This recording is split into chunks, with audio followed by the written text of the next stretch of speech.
Hang on. We're live. No music there. All right. We're live, bro. Yo. How's it going, everyone? Nice to see you all. I know this is no notice live stream, but me and LOP wanted to do this earlier today, but I was really tired. I just crashed out super early for 5 hours and just woke up. So I thought, got in touch with LOP. He was still game for doing it. So we're going to do it. At around 11 p.m. or something. It was actually 9, I think 9 p.m. UK, and then woke up at like 2. And felt fresh. Yeah. And we just went into a Mind of Andy live stream. We're just playing around in the chat. And I just thought I'd get in touch with you, dude, and see if you're still up for doing it. And you were. So, Bigfoot Anonymous here, Connor. What's up, fam? Yo. So this should be quite an interesting discussion. I myself in the past have got to hating God for the world of suffering that we seem to be in. Barry Brown, nice to see you, bro. And I've felt that way. I've literally cursed God out. Me and LOP have had a conversation about this before where I called him the C word. I absolutely cursed him out. All swear word, like me, I called every swear word that exists. Yeah, because... Yo, Donald Fuller, screen name, nice to see us. So this is a very impromptu discussion. The reason for this is me and LOP are friends, right? This is a very friendly discussion. LOP is aware of my sort of... I'd put it a bit more of an enlightened perspective that doesn't lead to sort of, a complex of hate towards God or something. It's a bit more of a faithful conviction that sees that the way the world needs to unfold is kind of perfect for the ultimate good. It's just that we have a limited perspective in a sense. It's more that view. But LOP got in touch with me. When was it, bro? Friday or Saturday? You got in touch? I think it was Friday or Thursday, actually. Okay. No, it was Friday because my parents came on. It was Friday because they came like midnight on Thursday, and then I just slept only 2 hours. I was so fucked up because I couldn't sleep.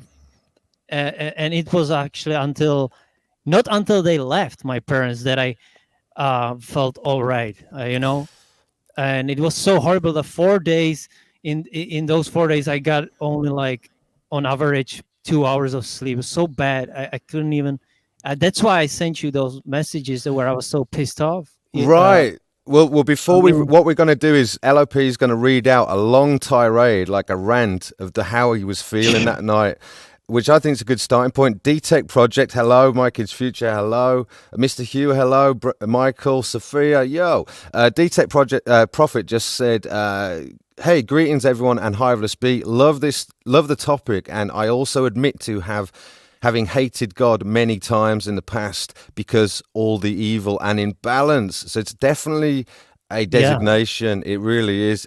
I even have said to LOP before that it is a wiser designation, or it's a step in the right direction from blaming others, like people. Why would you blame mere mortals if they're just part of if they too are suffering? You see what I mean? Ultimately, you'd at least have to blame God if you're going to blame anyone. So it's a step in the right direction. Brandy. Although, like in the moment that you're in the extreme, like torment, you kind of like also curse out other people because they are also, it seems like the other people are also like making you suffer. So at that moment, but you do, I mean, of course, realize that everything was like designed probably by one entity, right? Right. So if you could come to, well, whether or not it's an entity is maybe up for debate, but certainly there seems to be a higher intelligence at play, you could say. Yeah. Pyromedic, nice to see you, bro. To torment us mostly. What did you say then? It's trying to me? No, what did you just say? It's trying to torment us. Is that what you said? No, I said the higher intelligence designed this reality to be basically to torture us. Well, that's a proposition. It's a fact. Well, my proposition that differ from that would be that simulation, let's call it, arose spontaneously out of consciousness itself, or whatever that ultimate principle is. We can discuss what to call it, but let's just say consciousness itself, or awareness itself, undiluted awareness. It arose spontaneously, and if it did arise spontaneously, then there was no will behind it. It was merely, let's say, mind arose spontaneously and explored the theoretical possibilities. Because as I've said many times before, all subsequent dimensions beyond what is the absolute, the primary dimension, or the non-dual principle behind everything, they're all theoretical only. So form is a concept existing only in mind as an exploration of possibilities, but they don't have any there's no tangibility or actuality. They're abstractions. So that's the difference in our two propositions. Yours leads to hatred of God and torment. Mine leads to faith and resignation to the unfolding of fate or destiny, actually. Yeah. So it's very different results, I would say. But let's start here, LOP. Do you want to read out what you sent to me? I think that would be a really good starting point so people can get the mindset. Yeah, I could. All right. But I feel like, yeah, because the physical body is like, we always do feel suffering. So how is that any Well, I would argue this. Even when we're not feeling any physical pain, it is possible to perturb the mind, or it's possible for the mind to become perturbed and generate suffering of an emotional sort or a psychological sort. So that's even worse. Well, it is even worse. And my point to you is, brother, that's almost like a sort of demonstration of how everything is in the mind, because it might be that ultimately suffering is made of bliss. And I know that sounds like a mental thing to say, but whatever our true nature is as the observer of reality, we need to know what those qualities are, because ultimately there is nothing appears but for its observation, right? So if the observer is tranquil and beyond suffering, then suffering is an illusion and a delusion. And I think that the mental. But none of us are like that. None of us are beyond suffering and just tranquil. I mean, am I wrong? I am, and all it took was a shift in identity to instead of identifying as the mind-body complex or the ego, I now primarily ground my sense of identity in that quiet bit of me that is formless. And if my primary identity is formless, the formless observer, how can I suffer? There's a part of me that there's a part of me that never suffers. Have you ever noticed there's a part of all of us that never suffers? But not the whole of you. Well, actually, if the witness never suffers, and there's only experience but for the witness, then actually there is no suffering. It's a bit of it takes our belief and conviction to almost conjure suffering, actually. I think that is how things are. I really do. In fact, I think it's the other way around. It takes like great faith and stuff to believe that suffering does not exist. Well, it takes a shift in identity, is what I'd say. A shift in identity. There's faith there, but the shift in identity to from that which is impermanent to that which is beyond, already beyond. There is a part of us that is beyond suffering. I mean, do you concede that? Or not? I guess I don't know, maybe like in a dream state, yeah, like if it's a good dream, then that's the part of us that's not suffering. We are like unconscious, and in the dream is good, you feel blessed there, so maybe that, but other than that, like not really. Well, a dream is almost a good demonstration of how much, like the power of the mind almost. But let's do this, dude. Let's actually read out that statement you said to me. Get that down so that people can appreciate that when someone's in that mindset where they're in torment, brother, because I feel for you, man. I've been there, When someone's in torment and you're a good dude and you want to you want to get beyond suffering, essentially, brother, and you get to sort of hating God And and hoping. people, yeah, I just want to say that people don't get that though. Like, uh, my wife hates me because of everything and stuff because I always complain about suffering and shit. Uh, so like that I'm trying to explain that like I hate suffering itself and this life because I cannot escape the torment and pain. It always comes back and it's there all the time. So Right. she's like, "You're a terrible human being, or a terrible husband, terrible father, and blah blah blah," because of The- what I I, I, say, because I I curse feel, all the time and shit. brother, I was the black sheep of my family because really I'm a philosopher that hadn't found the ultimate framing yet. You see? So at least you fucking think about it, brother. At least you engage in life in a real serious way. It's a shame that your wife or the people around you can't appreciate that. But brother, you're just a few steps away from fucking enlightenment. Let's just put it that way. Maybe she's not even put a foot in the right direction. So, but there's enough people that will, frame things in a way that belittle you and suck. I want to say this, My Kid's Future said, I like this, My Kid's Future, because I was thinking the same thing about how it's in the mind. There was a man who could ignore all physical pain. He received surgery on his arm and watched them do it, no anesthesia. It's possible, brother. I It mean, really in is. TV shows and movies, it is possible. Well, through hypnosis, and here's the interesting thing of hypnosis. I think me and I Heart Ferris were playing in the chat. Gnosis, as in gnosis, as in knowledge. Hypnosis. The idea that you can, through belief, alter the flavor of your experience, and I see it all the time. If you had, let's say, a structure of belief that better resonated with ultimate truth, our actual predicament, then I imagine, or if I don't have to imagine, I've seen it bear out in my own life that you will be at peace more so, because the actual ultimate nature of reality is not torment, it is tranquility. But this is the discussion me and you were having. Brother, let's do this. Read us out that statement you made. And just so everyone knows, LOP doesn't feel that way right now, but at that time it was crystallized. And you admit, brother, don't you, that this is a feeling or a perspective that takes root in you frequently, you know? Yeah, very frequently, for Yeah. sure. Okay, let's do it.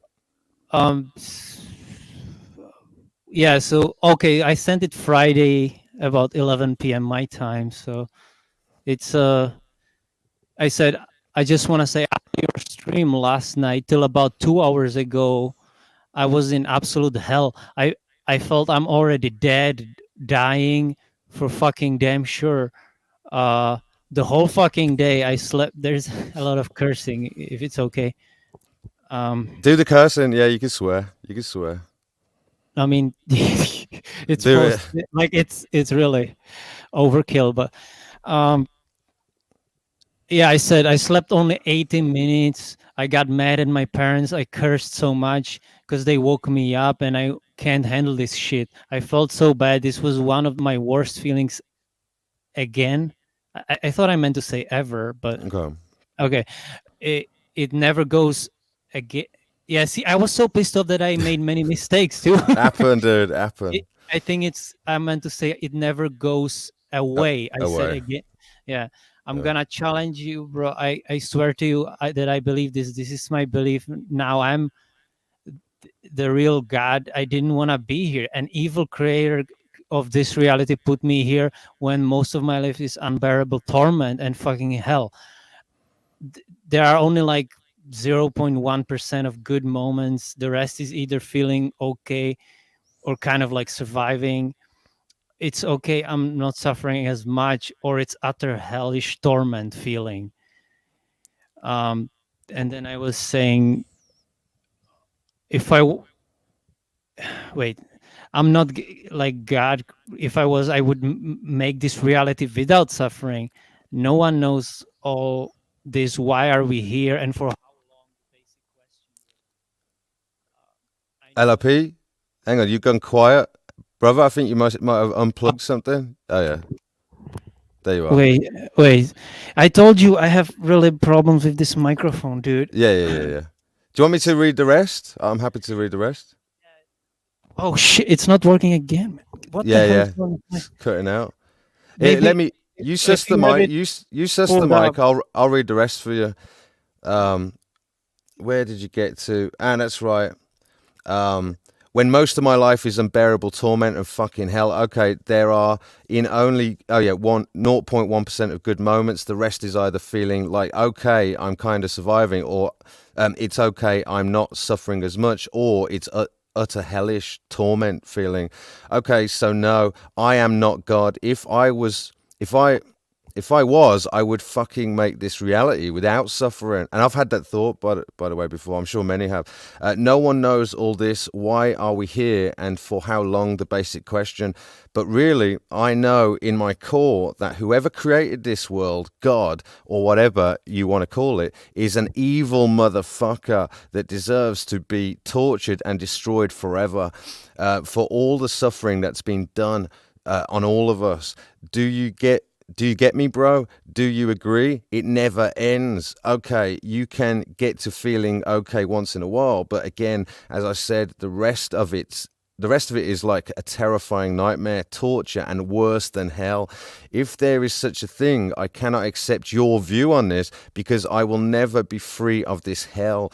Do you think I would be if I am pretty much like this, praying, trying everything I can to get better, and nothing fucking works, nothing gets better ever, and for over a decade now, so I have no hope at all. Fuck whoever made this reality, and I want to die every fucking day. Actually, I feel like I'm dying all the time, pretty much, unless I fucking take, like, anyway, I won't say that, but or vape nicotine and shit. But There was yeah, yeah, some. yeah, yeah. What was Well, that? well, do you want me to say it? What was it? Unless I take, I don't know what I it mean, is. unless Cl- it will get this stream banned. Clonopin. I don't know what clonopin is. Unless I No, take like, that's a medication. That's a okay, clonazepam. It's not a okay. trigger I word. just fair enough. Unless I take like clonopin or I vape nicotine and shit, but even that is like temporary and whatnot. It's still tormenting most of shit in this cocksucking fucking life. Sorry for the rant, but I really wanted to vent. So me and LOP do that sometimes where, brother, and it's friendly, like I say, you'll vent because I've been there. Like, I actually know that feeling. Many people feel that way, man. Seriously. A lot of people don't even want to believe in God or a higher power because they can't square the circle of the sort of apparent amount of suffering that's in the world and find a benevolent God as the cause, so it's Yeah, Black Stepdad is correct. yeah, well, look, Black Stepdad, that is LOP, but here he is in a very good spirit sharing what that mindset is, you know what I mean, because we want to get to the bottom of it, hopefully, but whoever What said do you that is a mean? No, miserable no, no. person. If you mean forgive, I will Right. never forgive. Like God or whatever. Well, to forgive for me is it's a Never. technical. To forgive is to grant, is to sort of is to understand. Actually, to forgive, it's to give before, to grant, to sort of say, There is no forgiveness. What are you talking about? Because if God was go on. never there, if I was in the worst torment, who helped me? No, not certainly not God. If I prayed, okay. Well, So what? what if, right, LOP? My proposition is this: that, but for the misidentification with inappropriate inappropriate aggregates, right? In other words, if you project a sense of identity onto inappropriate aggregates, it's like me saying, I am this deck of cards, right? I am this deck of cards, and anything bad that happens to this deck of cards will perturb my mind because I've grounded or rooted a sense of identity in it. What if, LOP, that's all that's going on? What if there's a bit of you that's already beyond suffering? What if your true nature is already beyond suffering, and that actually what you're experiencing is a sort of superior illusion in mistaking yourself to be something you are not, which generates suffering? That's what I'm saying. In which case It felt real. there is no No. suffering, but for misidentification with inappropriate or upon a set of inappropriate aggregates. If you see Hmm. what I'm saying, or parts. Well, but are you trying to say that like I am the cause of my own suffering? We are the I causes of our I own am saying suffering, kind of thing. on that question in terms of blame or free will or who's who you can point the finger to, if the universe sprung forth spontaneously, then there's no one to blame. Would you agree with that proposition? If it was a spontaneous affair, if creation was a spontaneous affair, there was no big guy with a big beard in the sky, creating it on purpose. If it sprung forth spontaneously, would you agree there's no one to blame? Um, There could be no no one one, to so not blame. even me. So not even you, because you also, like the Okay. universe or like an event, is more like an algorithm that is already deterministic. You will go through life the way you go through. You will make these so-called decisions that you're predetermined to make based on a set of biases, which again are sort of karmic or something like that. You know what I mean? They have causes. Every thought and idea you have has a series of or a set of causes. So therefore, there can be no free will. There can be no one to blame within that equation. And that is the way I see it. Brother, I don't think there's anyone alive in existence. There's no one alive. Now, it doesn't mean that something doesn't exist, but we need to understand what the qualities of that which are in order to understand the true flavor of experience. Because you might find that all suffering is ultimately made of bliss. If you catch my drift, it's subtle stuff, but that's where I've got to. See what I got? See what I mean?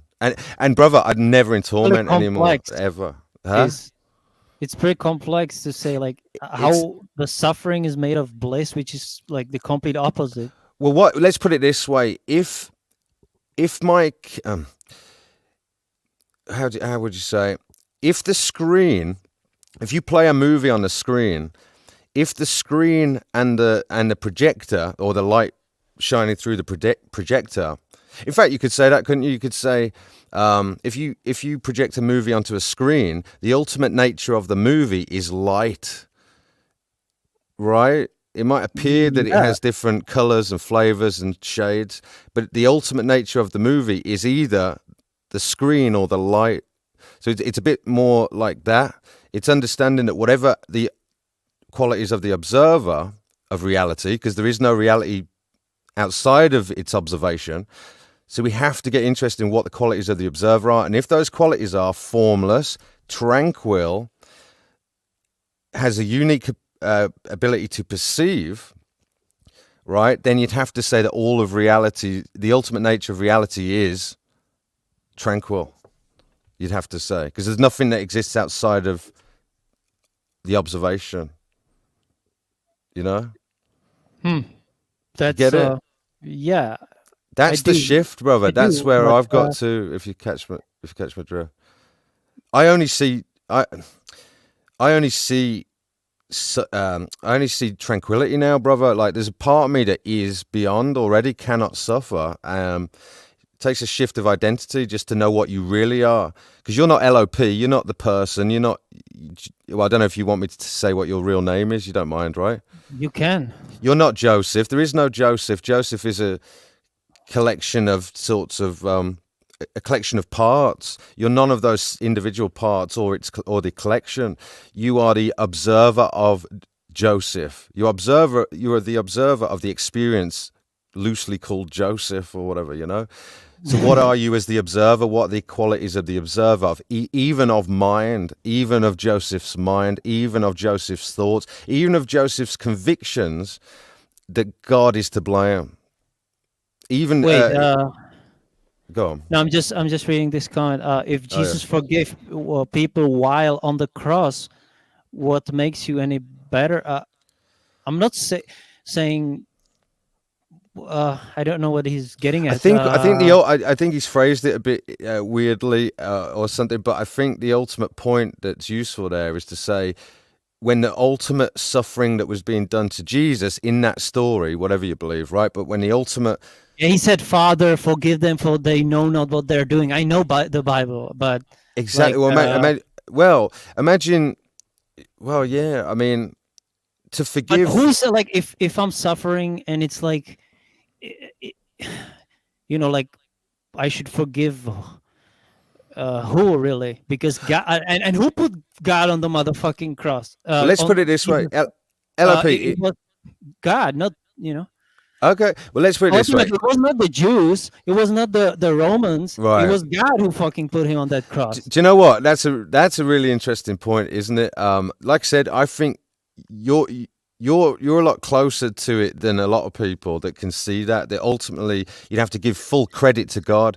There's no person you could give credit to. You'd have to say whatever ultimately is behind the inception of the universe or the world must take full credit for everything that happens therein. But here's my point, brother. If you could have it revealed to you that there was no will behind creation, but rather it was a spontaneous affair. In other words, something a bit more like mind spontaneously arose out of consciousness and explored the possibilities of theoretical form, theoretical time, and therefore generated this sort of simulation we call the world. If you could see or have it revealed to you that that was indeed the case, would you still feel would you try and blame consciousness? I don't really get. So then, who created the consciousness? Then we're getting into this kind of topic, like, Well, it's great. Whatever the absolute is, could not be created. Whatever the absolute is, it's could not. always existed. Yes, The was never consciousness. born. Had to be never. It must never have been born because it can never die. It is the absolute. It is the non-dual, right? So whatever that is, cannot have mind primarily because mind would be like a possession, and it would have to be a possessor. So whatever our ultimate nature or the ultimate sort of foundational primary principle of the world, the absolute, would necessarily be. It would have qualities, but it was not created. And like I say, we are each a microcosm. We can always peer back. They say God is everywhere, or omnipresent or whatever. Omnipresent. Yeah. There's nowhere the absolute is not. And therefore, when I say to you that the observer is all there is, right? Forget the effects or the different shades being observed or apparently observed or appearing to mind within that act of observation, but all there is actually is the observer, and it appears that it has the ability to perceive, and yet itself cannot be seen because it is formless. Because form is a mere appearance in mind. Form is a concept existing only in mind as a superior illusion. So what is the observer? What are its qualities? You will find out that its qualities are exactly the same with the absolute. And we suddenly find out what we really are and all there really is, because everything else is an illusion. All there is the absolute, right? You sort of in the ballpark where I'm trying to point to, dude, because it's subtle stuff. I struggle to point to this. You get what I'm saying, my man? Yeah. So That's how could you there is blame? basically not anything outside of yourself, that kind of thing, that is What your true self? There's nothing outside of the absolute. So when you're saying about forgiveness, could you forgive consciousness for mind spontaneously arising out of it? Like pure awareness. When I say consciousness, I almost mean pure, undiluted awareness. The formless absolute, the absolute principle. It has qualities, but was not created. It is the true nature of the world and ourselves. There's no escaping it because it underlies everything, every experience. We just have to have a shift where we realize that everything in our experience is actually made of the same stuff as pure consciousness, and that but for our misidentification and belief in helping conjure the torment, the suffering, the attachment, the grasping. There is no suffering. It's an illusion. That's what I'm saying. It's profound stuff, You would man. like a parabola then, Yeah, from to the all this pain is an illusion. pretty much, man. I mean, don't forget, like, look, That would I'm be your not, thing, probably. we know when they say like heaven is on earth or something like that. Like It through is. right with that through that realization, you realize that heaven is not a place, but it is our true nature. And you can die before you die. You can, if the ego dies to that, the correct view. All there is in my experience now, brother, is tranquility. I'm not kidding. I'm not Pete. There is no Pete. You know, I'm not the thoughts. I'm not the misapprehensions. There's a conviction that I'm grounded in, that I am the observer. I'm But I that bit. still, I'm that bit of me that's already beyond suffering, brother. And through that correct belief, through that correct conviction, it's like a form of self-hypnosis, like we were talking about earlier, or someone was talking about. You know what I'm saying, brother? It's rather than generating torment, that view generates tranquility. You know? yeah, but for me, it was like a literal place on earth that Right. in that place was the only place where I felt the true bliss, as you were talking about. But I never felt it anywhere else. So that's why I always connected to that place, and because I have never felt it at such magnitude at any other place and in When you any say an other actual, time in my life. well, when you say an actual So place, yeah, where do you mean? well, the New Zealand story. When I was in Dunedin, New Zealand, that's the only place where I felt the immortality, and we already, that was a while ago. It was like almost but last December, so you probably don't remember when I was Okay. telling you this story. But Okay. that's the only place I experienced that true euphoric bliss and everything. Well, I mean, So Black Stepdad just said life is an illusion. Could it be possible that for any cessation of suffering or positive bliss that you feel, could it be like more like a moment of removing a conviction in those sorts of beliefs that generate torment? Could it be that you just let go for a well, minute? it could be, but it's interesting that it started exactly when it well actually started on my way there, and it ended right like exactly when I returned back from that place. So I mean, how is that? That's crazy, isn't it? Like Well, how the hell is it was only in that place? Like their place must have some, and I know not like anybody can go to that place, right? And they will feel, okay, this is just it's a cool place, but like I don't feel like I'm a god or immortal, mm-hmm. or in total bliss.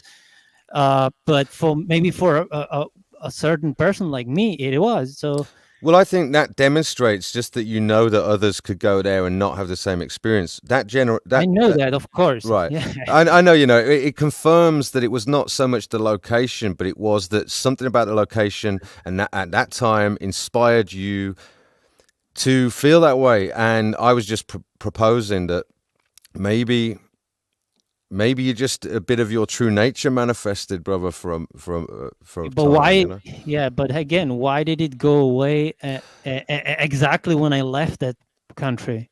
Well, let's put it this way: if the true nature of the absolute, in fact, let's put it here. Okay, here's a question: do you believe that God's true nature is blissful? Yes, because Okay, that's the hang only on. thing This in is a my good life one. that I felt that is the real thing. Everything else is Right. bullshit, suffering, Thank and you. What if I said to you, brother? Because when we say God, you can interchange that word with the absolute, which I think is a more useful term than God, because people have all sorts of weird thoughts about God and big guys with beards in the sky. yeah. But the absolute, the true nature of the absolute, then we can agree is tranquil, beyond suffering, blissful. We seem to be able to agree on that. So let's say, Right. would you agree with this statement then as well? all there is ultimately is the absolute. All there is ultimately is the absolute. Yeah, but I'm endlessly searching to get back, and it's been 14 years No, but do now. you agree with that statement on the Exactly. face? Do you And agree with check the this out. statement on the face? All there is ultimately is the absolute. Can we agree on that? If it was in the past tense, then I would agree because it's not there anymore. It's Hang just on. not No, no, there. no. I'm talking in theory. In principle, if what we're describing is the absolute, then it's the absolute. It's all there is, right? It's the whole. So is the whole, do you agree that all there is ultimately is the whole? Uh, You'd have it's a to, hard right? question You because can't have what do you something mean? Like, outside of the whole, LOP. You can't have something existing outside of the whole, can you? yeah, but It's, that was just a moment in time, and the rest of the my but, life but it wasn't like But that. rather than looking So at it from your personal perspective, just in principle, can you agree that if, in the subject of speaking on the absolute or the whole, that theoretically nothing could exist outside of the whole? All there is the whole. Can we agree with that statement uh, or not? I'm not trying to trick you. I'm just yeah, it sounds like a sure. trick question, though. It's only in so. I'm not trying to trick you. Only in so much as if you could concede that, you'd have to agree that the true nature of reality is bliss, because you already agreed that God's nature is blissful. So you'd have to agree that the ultimate nature of all things is bliss, is the same nature as the absolute, tranquility itself, or heavenly, or something. You see what I mean? Mm. In which case, suffering would be like a mural on the wall of heaven, but for it being believed. You remember I've said that to you before? It's like more like Yeah, a you did the drawing. mural of the.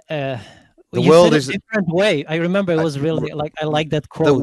the world is as a mural on the wall of heaven, or something like that. It's just a picture. It's an illusion. But what's the true nature of the mural? Well, we're discussing it. We seem to be really close to agreeing that its true nature is beyond suffering. We're really close, and I think if you could be Okay. sure of that, get to being sure of that, then every time your mind tries to get you to hate God, blame God, feel torment, or despise the world, you will realize that that is an illusion. That's not what's really going on. You know, if anything, the world is But here as a training ground. You could argue, for us to transcend all illusions, something like that. You could say, breaking all illusions. well, to transcend them, to transcend But them. but but, but you still talk about like zombie apocalypse.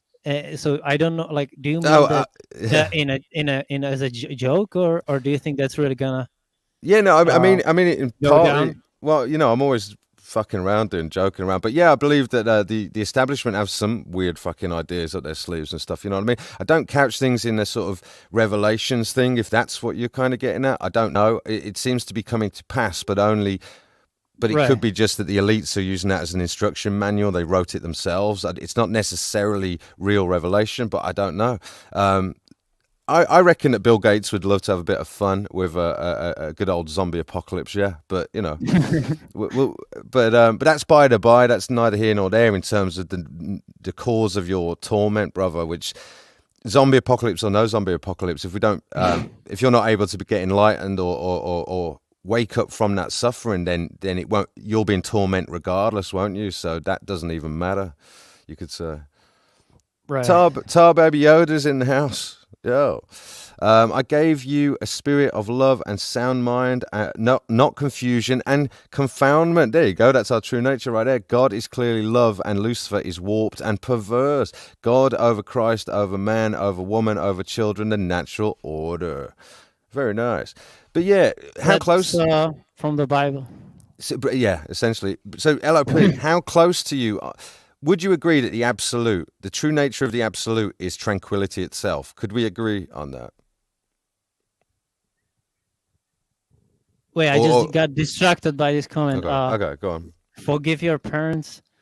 Yeah, I mean, it's hard because like they piss me off, and then I kind of I'm like okay, and then I kind of talk to them as if I as if I'm all right with them, but then I get pissed off again, and it's like an ongoing process. It's not like forgive and then they piss me off again. So what am I gonna like forgive them billion times or what?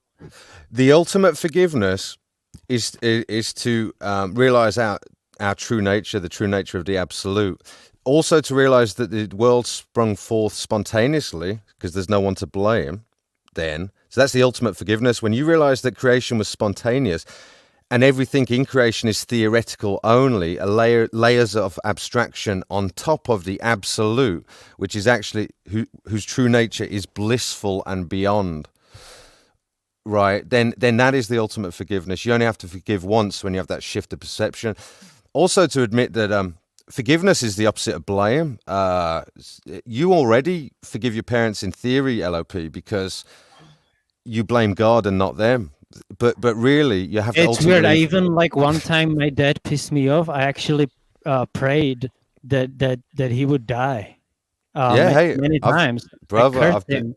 I've been there, man. Not with my dad, but many Yeah, people. Yeah, because he pissed he pissed me off the most out of probably all people. So, and actually, he is like like Satan in my nightmares when I was younger. He was always my worst enemy, my father.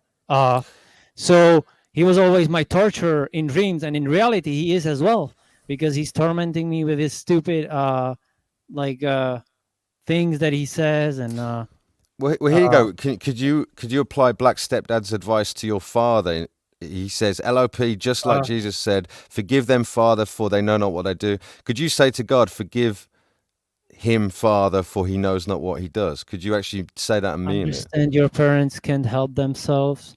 Forgive them once, and that's if you live with them, move. Well, that's not. Yeah, I get your point.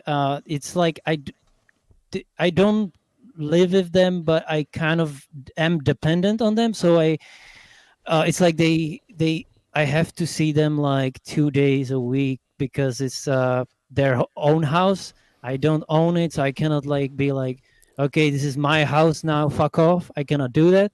Mm. So basically, uh yeah, and I cannot move out. Like probably I could, but then uh in 2 weeks my money would run out Yeah. or Well, I'll something. say, So I'll say, I think the view I'm proposing, and actually, I Heart Fair, it's nice to see you, by the way. You can forgive your parents and not hate them, but also have a non-contact relationship to preserve your sanity. Obviously, LOP just said that he can't practically do that at the moment. But I'll say this, brother. I think it is important to be away from toxic people. Yes, if you can manage it, but obviously we can't always do that all the time. But the fundamental thing that needs to shift, in my opinion, is, you know, the complex of hating others. Like you said, you ultimately blame God, if anyone, which I think is a step in the right direction, counterintuitively, right? I actually do.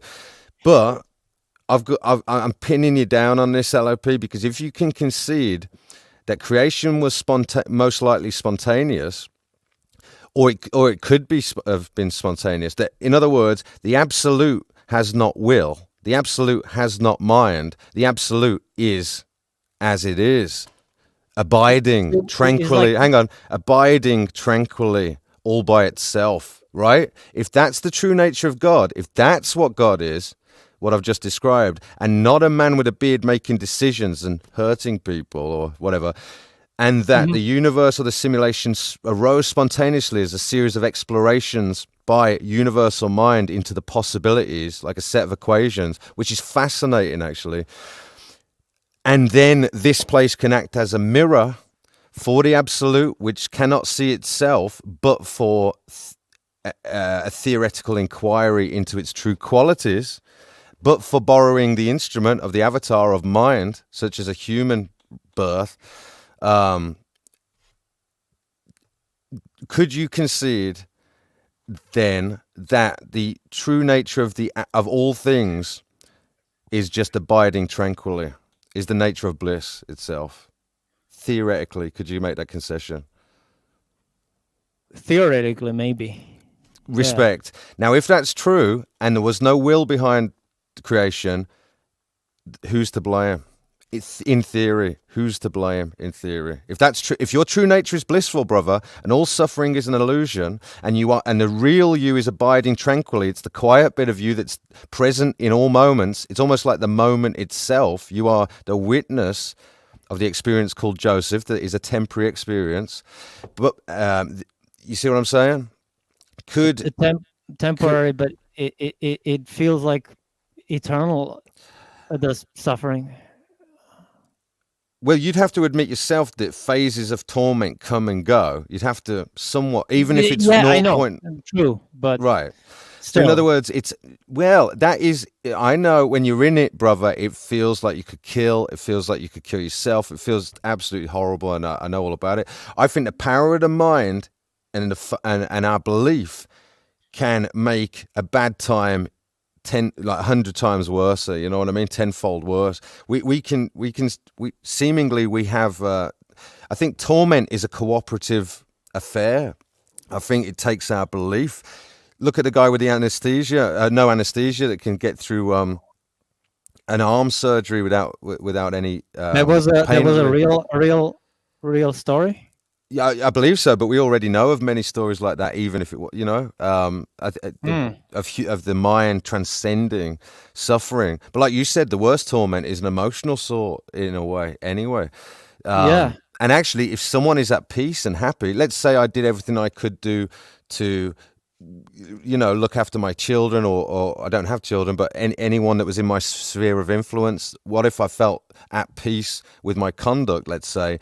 Even if I went through a suffering period, I think that knowledge could sustain me through many things, many torments or whatever. So, like I said, I think we bring a lot to the equation.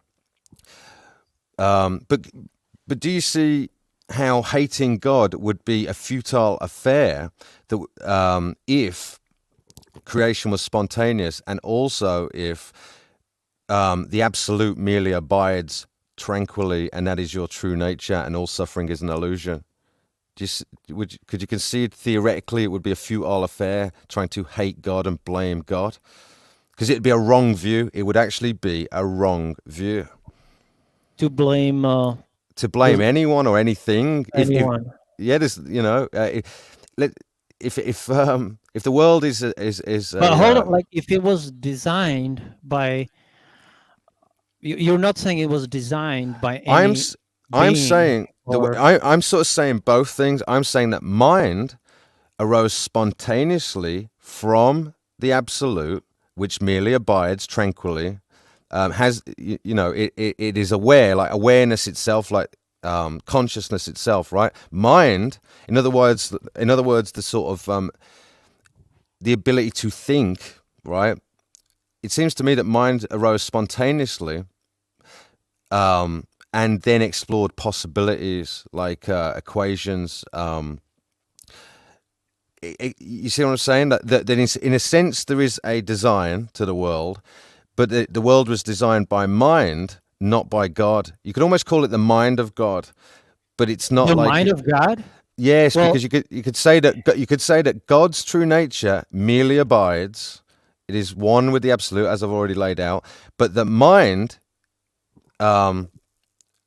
of God arose spontaneously and created the world. Now, it could be in different. If you look at it from a different perspective, you could say that the mind of God is Lucifer. You could actually almost say that the mind of God, in the way I'm laying it out, is Lucifer? The fallen angel. Is like the fallen angel that was interested in knowledge and exploration. You see, there's also a light bringer and morning star, whatever. Yeah. Right, but our true nature is not mind in that sense. Our true nature is one with the absolute that merely abides tranquilly, that wants for nothing. Ultimately, the absolute wants for nothing. It does not need to explore possibilities, right? That's why I say that mind, as a layer of abstraction, spontaneously arose from consciousness, it would appear to me, and then explored theoretically all the possibilities, like a series of mathematical equations or whatever like that, you could blame universal mind, therefore, for designing or exploring the possibilities. But even there's only cause and effect. There was only cause and effect. There's no conscious entity really behind the design of the simulation. You see what I'm saying? There's no one to blame there in that framing. So would you concede that if what I'm laying out might be closer to reality, or if you could have it revealed to you that that was how it was, would you admit that there's no God to blame? There's no one to blame. There's no one to hate. Only cause and effect, brother. Why would you hate cause and effect? Well, because we didn't have, we were not given a choice to accept this reality, What if the or enter this realm and stuff. that's a good. That is an interesting point. That you weren't given a choice, Yeah, whether or not to experience this reality. Well, exactly. Yeah. I mean, obviously, the word choice is very difficult with the area we're in here, because ultimately it'd have to be no choice if everything's deterministic. But just to use it as a useful word for now, what if in every moment, brother, there was a choice with where you choose to root your identity?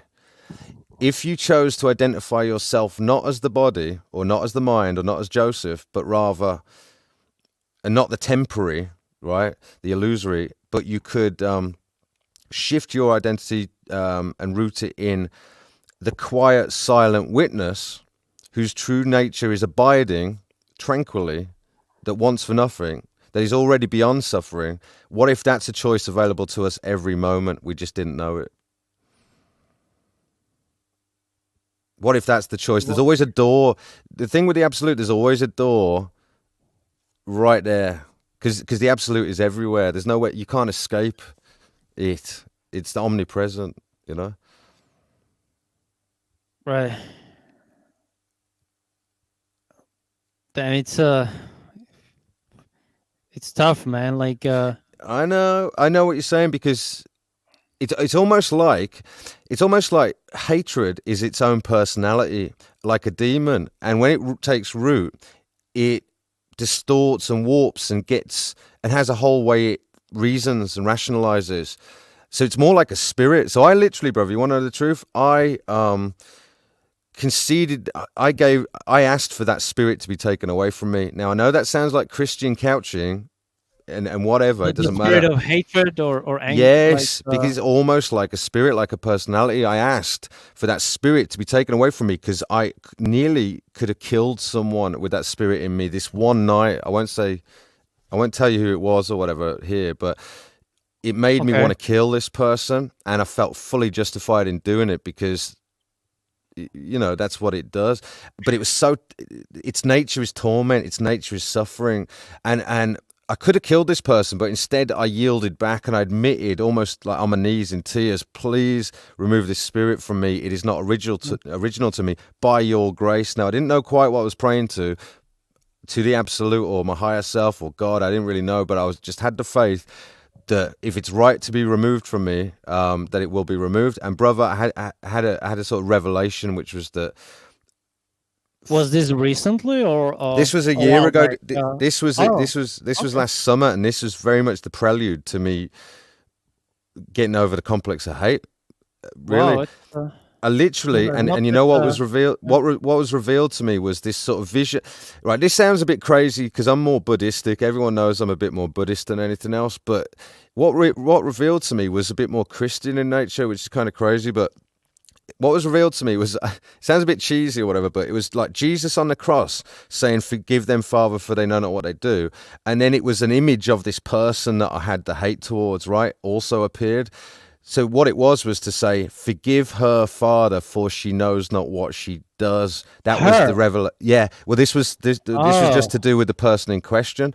And anyway, as soon as I saw that this person can't help themselves, they are just cause and effect. Everything they do, the gaslighting, the suffering, the bullshit, the evil, everything they do, if if they could help it, they wouldn't do it, because really they're sending themselves to hell. You know what I mean? So they really don't know what they're doing. If they did, they wouldn't do it. You know, if they really knew that I was them, if we're one and the same in quality, you know what I mean? If we're one and the same in spirit, then it's almost like when we do ill to others, we do it unto ourselves. You know what I mean? So if this person knew what they were really doing to me, the suffering they were causing, they wouldn't do it, because But I'm that's them. kind of, You know? you're right. That's kind of biblical, because like do unto Yeah. others as you would have Yeah. them do to you. That Well what Jesus said. said, right? Well said, brother. Well said. So basically, that revelation, I could never hate again, my man, because I realized that no one knows what they're doing. No one knows what they're doing at all. And I think you're really Even I know that. I and I still know get, you know that. I yeah, know you know that. but hold on. Yeah. Even I know that I still get to these situations where it's like That yeah. I'm lost, and I'm in torture. I just hate Right. everybody. I want to kill everybody and stuff Right, like and that. you know why? You know why, brother? Because Even though that I know that spirit, that they don't that's really know that what you they're know doing why? or I'll tell whatever. you why. Because that spirit of hate, let's call it a personality. Or I'll tell you what, let's just call it the spirit of hate. That spirit of hate still has within you some supple ground to take root, because you have not yet got your um seeing correct. You have not yet got your framing of reality correct, so that it can still take root. There's still a soft part of you where it can take root, brother. You see what I mean? And once hate takes root, it's its own personality. It will find things to hate. It will just hate Yeah, anyway. It will judge and hate and despise and resent and want to kill, and you know, right. that's just what Mhm. hate does. So the key is not having within you that place where it can ground or take root. And the only way to get there is to get your view correct. You know, your view correct. And that's why I'm saying to you, brother, you know, there's a way you're still seeing the world or understanding the world that leaves you open for that to take root. And I'm giving you a different narrative. I'm giving you a different way of seeing or filing or understanding that for me doesn't allow anywhere that hate can take root, because I've understood that the true nature of the absolute, in other words, all things, is tranquility itself, and that there's no one to blame there. There's no one to Well, blame. I Which just want to address this comment. What makes you better than these people you hate? You, if you know these people can't help it, why get mad? Well, in that moment it happens. You cannot really control it. You understand? which, like Uh, what I say, when hate takes root, it has its own rationale, its own personality. So it's it like will, yeah. this weekend when my parents were here. Then I was so like I didn't want them to be here at all, and it was like my dad was playing some stupid thing on TV and I hated it. So I just went to my room and I just like was sitting in torture because I was sleep deprived as hell too. And I was like, and I just like heard the at a bit, and I just like I don't know if they heard me, but I just screamed like, "Kill!" Like because I don't know. I just got. I was kind of whatever, like, and Brother, you know. so many tales of family killing family, and it's always hate. It's always hate, brother. It's, you know what I mean. One We time was the worst. Can I say one story? sure. So it was like the winter of 2021. I think it was January 2021, and it was my dad. He was like, we were driving the car with my wife too, and I was like, I said like fuck something, and he got mad and he was like, stop, and you're an idiot, and then he said like, uh, and I told him like go fuck yourself, something like that, and he was like, you're a moron, son, and I wish you were never born. And then Wow. I no, but then I got out of the car because we were already at home, Good. right? And I froze, like I saw my dad like walking away, and I had this uh like a in a split second vision of me grabbing an axe and killing him. But and then I just went for a walk and I actually broke through the ice. It was like a frozen lake, and I broke through the ice, but it didn't even like it didn't even like I didn't even mind. I actually felt good just walking. I just wanted to calm down from that experience. Hmm. And I came back like after 4 hours of walking around with like freezing feet leg, because yeah, I broke through my, like, it was up to my knee. uh but yeah, then it kind of went away, but still it took a and actually then I was like, when I said that I prayed to God, it was actually from a TV show Preacher.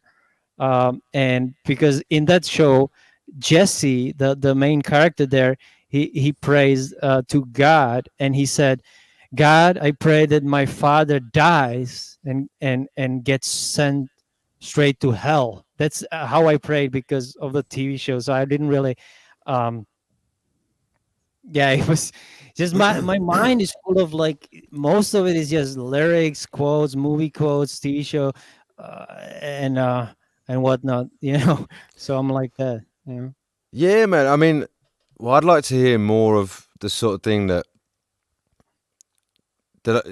we're talking about here now. I mean, wouldn't it be useful to have this discussion available more readily? Because like you say, we absorb a lot from the culture, but it seems that at least in the West, I think in the East, this is a conversation that is alive and well.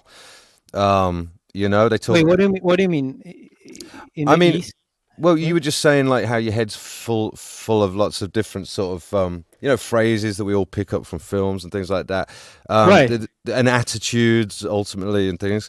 Um, I'm just saying this conversation or this debate, I think it's just fundamental, isn't it? We don't have it in schools in the West or whatever. It's not something we really sort of is discussed often or readily available. Yeah, but I think it's That's right. fundamental. I think it's Yeah, fundamental, it brother. is. Yeah.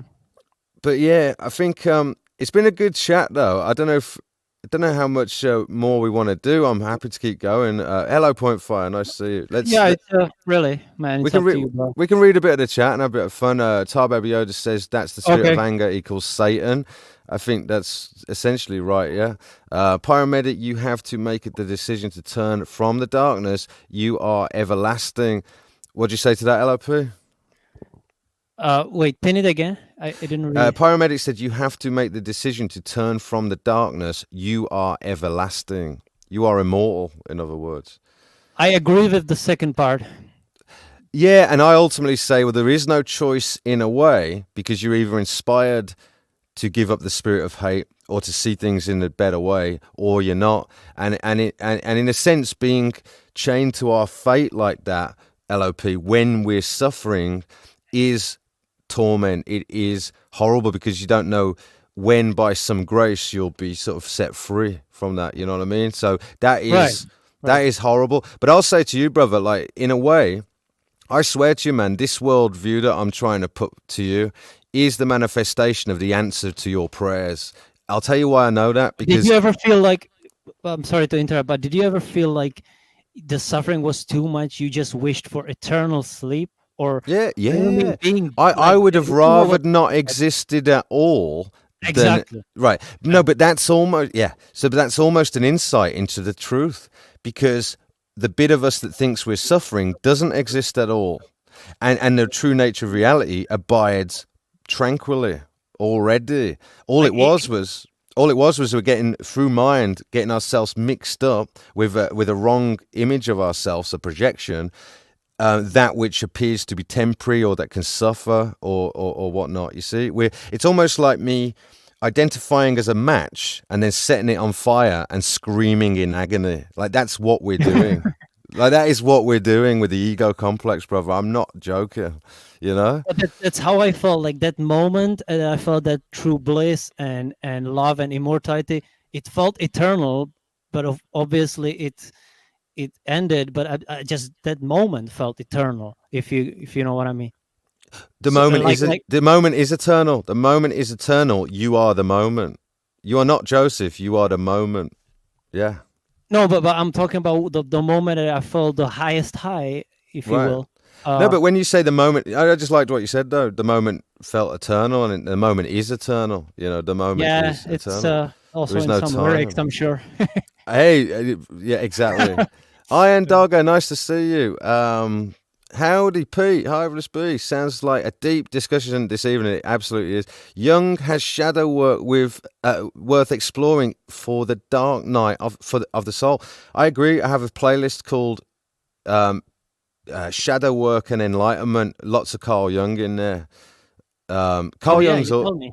I Huh? did tell you I put you onto it, brother. Yeah, I think it's all available to us, man. It's just yeah, we sort of our own sort of power becomes like a ghost in the machine when we repressed aspects of our sort of psyche. Yeah, that's the sort of young view, and we have But to remember I told you about that one song that was basically based on Carl Jung, his philosophy.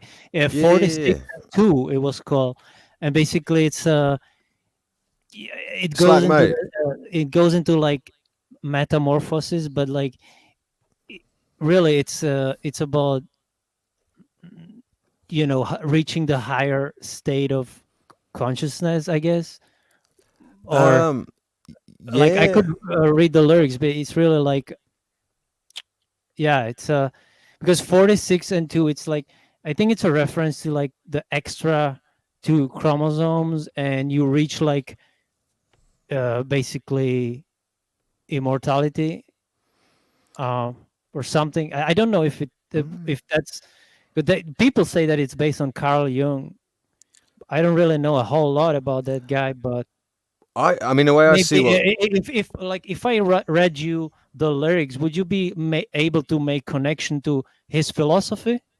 Like, I'm just if you wondering. if you could say, I'm sure I could, brother. Yeah, I'll tell you my own view of what Carl Jung was laying out. It's quite interesting, but the way I see it, this is not the way most people see it, but um, if you imagine that society presents you with a sort of form of programming or series of pre-designated views that through their adoption will naturally have you repress aspects of your psyche, because in order to adopt a worldview such as the one in the West, that we're on a spinny ball, we are temporary, consciousness is produced by the brain,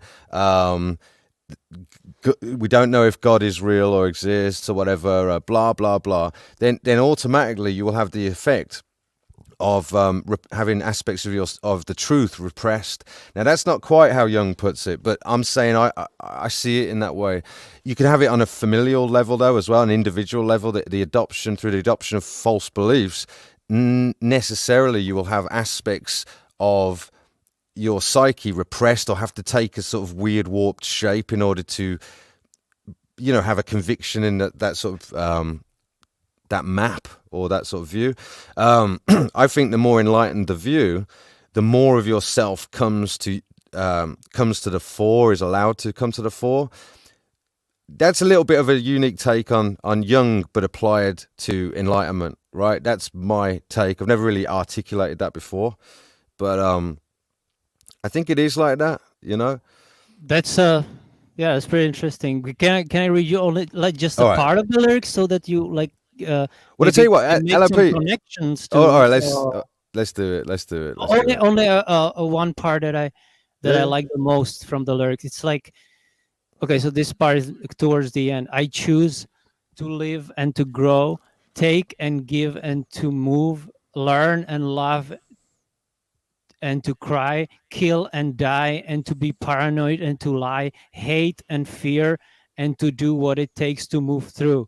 I choose to live and to die, to lie, kill and give, and to die. Okay, this just repeats itself, but then it says, then it goes to uh, learn and love and to do what it takes to step through, and then see my shadow changing, stretching up and over me, soften this old armor, hoping I can clear the way by stepping through my shadow, coming out the other side, step into the shadow. 46 and 2 are just ahead of me. And the Nice. 46 and 2, I think, is like the change, because it's talking also about change, metamorphosis too, earlier in the song. So like, I've been crawling on my belly, clearing out what it could have been. I've been wallowing in my own chaotic, insecure delusions. So it's really deep. These lyrics too. So I like that bit. I think I can demonstrate through an oh, this example. one. Wait, I forgot. This one is actually good. I want to feel the change consume me. Feel the outside turning in. I want to feel the metamorphosis and the cleansing I've endured in my shadow. It talks a lot about the shadow. It's Well, the cleansing, that's uh an interesting thing, like an act of purification. And of course, for something to become pure, it would become absolute, wouldn't it? So the way I see it is, you know the sort of example of a prudish Christian who likes to project themselves or as only being a good person, prude. right? Yeah, like someone who's sort of very sensible, only has sex with their married partner, they do everything right, and they're the sort of perfect example in theory of what, let's say, the Christian culture would propose as being, a good Right. example or a good person. The idea that if you're forced through your culture to adopt that sort of personality, then you can imagine that if your true nature is not quite like that, in other words, that perhaps in your true nature there's a lot more license, there's a lot more poetic license. Perhaps there's a place for the dark. License to sin. Well, in a way, yeah, or license to kill, because there might be times where we have Oh, within us the 007? well, yeah, we have within us the authority to know when to do it. Let's say like that. Maybe there are moral cases for when and when not to kill, for instance. But either way, you can imagine that through the sort of forced adoption, if of that sort of good Christian, let's say in this example, that there are aspects of your psyche necessarily forced out of your conscious awareness and pushed down. And through that repression, that act of repression, they become as ghosts in the machine, like demons, running amok. Like in the mind of a Christian, Yeah, well, or in the mind of not necessarily a Christian, but I'm saying, but the same could be true of a Satan worshipper. If you bring some kids up to worship Satan and force them to only be evil, well, all the good bits of them might get pushed down in the same way, right? So the young view, well, that's generally the I don't world. The young, really agree that like Satanists are any more or less evil than the Christians, because they are like right? hypocritical. They say what, and they don't do it. Like they, how do you say that phrase? Um, yeah, You know what I'm saying? You I know what know I'm what you trying to say? The like a hypocrite kind of thing. Yeah, like they preach something and then they do the same thing. Like they preach, oh, like uh like the cheating is a sin, but they then they do it anyway, or behind closed Yeah, doors and yeah, shit. yeah. Like, Or they judge in their mind others. You or know what they I mean? judge others who Right, do it, and right. but that they themselves have Yeah, slipped up too before. Like it's the agree. same old story. Exactly, bro. That's what I'm saying. So let me just get this from Uncle Bones, because Uncle Bones, what are you saying to me? He's saying, "Hi, B. I am watching Filipina karaoke. Haha, and you are on you sorry example of a man. Had to come here and dog you, and you know why. Well, Filipinos are good at karaoke. I just saw about a few weeks ago. I just saw a young Filipino kid, and he completely nailed "Emotions" from Mariah Carey, which is the hardest song to sing objectively. ooh, So they well, are really like Filipinos are really good, man, at karaoke. well, I've been watching some Filipino karaoke too, Bones. Yeah, and I don't watch it for the singing, Bones. Let's just put it that way. And to you, Bones, I will also say, I love you. I love you. I love it when Bones comes and roasts me for no reason. Thanks, Grandad. Thank you. Me and Bones have a love hate relationship. He hates me, Does he and I really? love Filipino karaoke. No, he doesn't really know. We're just totally I joking. used It's to, but totally fucking around.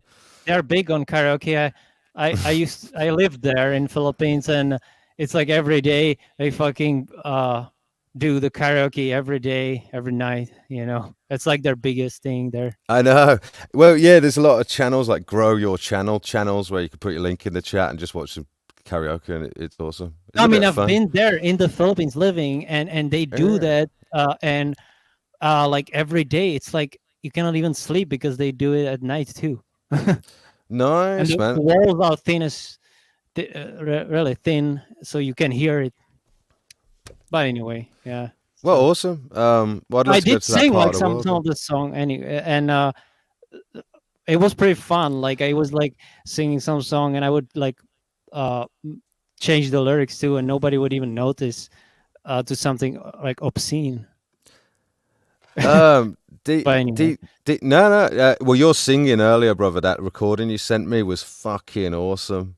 Honestly, you want to you hear mean the LOP? Dream Theater, Learning Yeah. to Live Scream. Yeah, because that's one of my favorite songs actually. Oh, Yeah. I wish I could play that, mate. Would you be able to play it or anything? I No. could, but I'm kind of All right. I don't know how to I know how to share videos, but Let me this see. was only a Hang I voice. know. Let me. I might be able to do it real quick. Like, it's so good. This singing that LOP did. Hang I on. mean, you can share it, I guess. I, I, It's yeah. Hang on. you know how to share audio. Not. Uh, Hang on. I Hang on, have mate. I have download. I can convert the file to MP.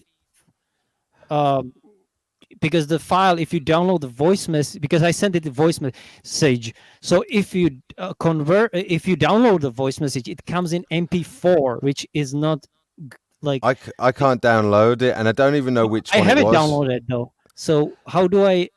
All right. I could If you share it if you could myself, just. but how? Well, I don't. There's only a Well, video. There's a share and there's a video file. can you Uh, can you get it up in a so tab as? Ooh, maybe you could. wait, hold. Maybe I have some idea. Okay, you do that. I tell you what, does everyone mind? LOP, do you mind taking a little break? Let me just I'm going to go and have a cigarette real quick, but D-Tech Prophet says, so how I see it, God is requesting, may you please forgive the suffering of yourself and all, so that we may focus on defeating the evil that caused the suffering in the first place. My view is distinct from that, D-Tech Prophet, in truth, but thank you for sharing. My view is that God neither requests or doesn't request because the absolute merely abides, wants for nothing. So the true nature of things is not requesting things. And that the true nature of evil is it's an illusion. Like evil or hate is like an illusion arising only through our misperception of reality. So that the real shift is in our sort of view of how things really are. Like that. We're already abiding peacefully. We just need to shift our identity from a false set of aggregates, an inappropriate set of aggregates to project our sort of sense of identity upon, like the body or the mind or a match, and actually impute the I upon the silent observer. That is already beyond. Actually, it's a shift in identification that needs to occur, and realize that your true nature is formless and serene. And if you have no form, you have no problems, actually. So it's that sort of realization that needs to occur. LOP, I'm thinking, brother, of like having a break for a second. Like, Yeah, and then if you want me to play it, I can figure out how to. In the right. meantime, when If is the you're break? yeah, if you're I can happy figure it out. if you're happy just fucking around, unless you want a break, and me leaving you to it on the stream, and trying to find a way of playing it, and you can just fuck around with the chat, mate, and talk about whatever you want. I'll be back in like a few minutes. You're gonna take a have a I'm, smoke. yeah, baby. Sounds good, man. I'll try to figure out how to play the All right, song. Okay, man. I'll be back, man. See you in a sec. Oh, All hang on, right. Uncle Bones is what's he saying? A wrench? Oh, does he? Why? Pyromedic doesn't have a wrench. Cool. Why? He needs a tool. Actually, have I not even got my own live stream up? Yes, I do. Fuck. Well, Pyromedic, I don't even know why you don't have a wrench. Is that a new channel? Because you always had a wrench before. What the fuck? Maybe it's a sock account. Well, Like I'm gonna. his alternative. It account. must be. All right. Yeah. Well. Yeah. I'm gonna just assume that's why. Okay. All right. I'll be back, people. Hope you're enjoying the discussion. It's pretty fun. I love getting into this sort of stuff. But right then. Word. See you in a minute.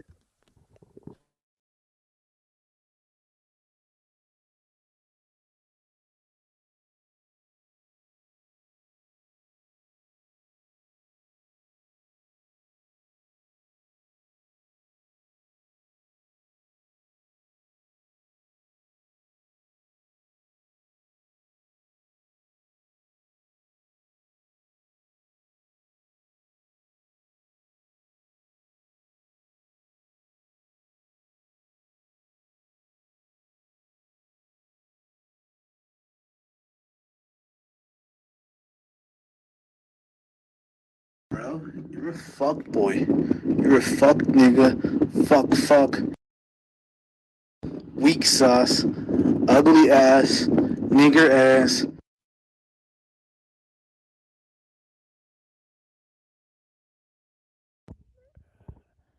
I'm trying to figure out how to.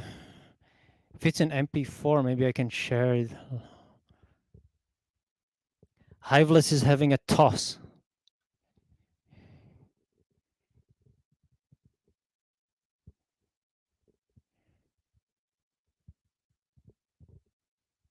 What was what?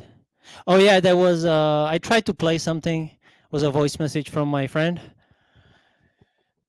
Just trying something. Bear with me a second.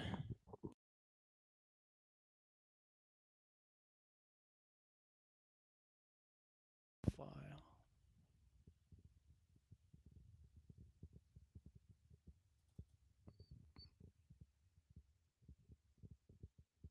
Oh yeah, it doesn't work. God damn it, man.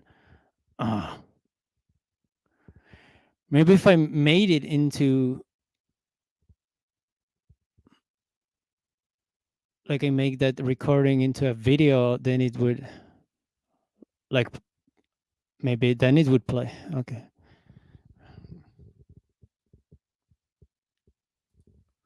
My friend lost his channel by playing audio like that. Oh, because it what do you mean he lost his channel?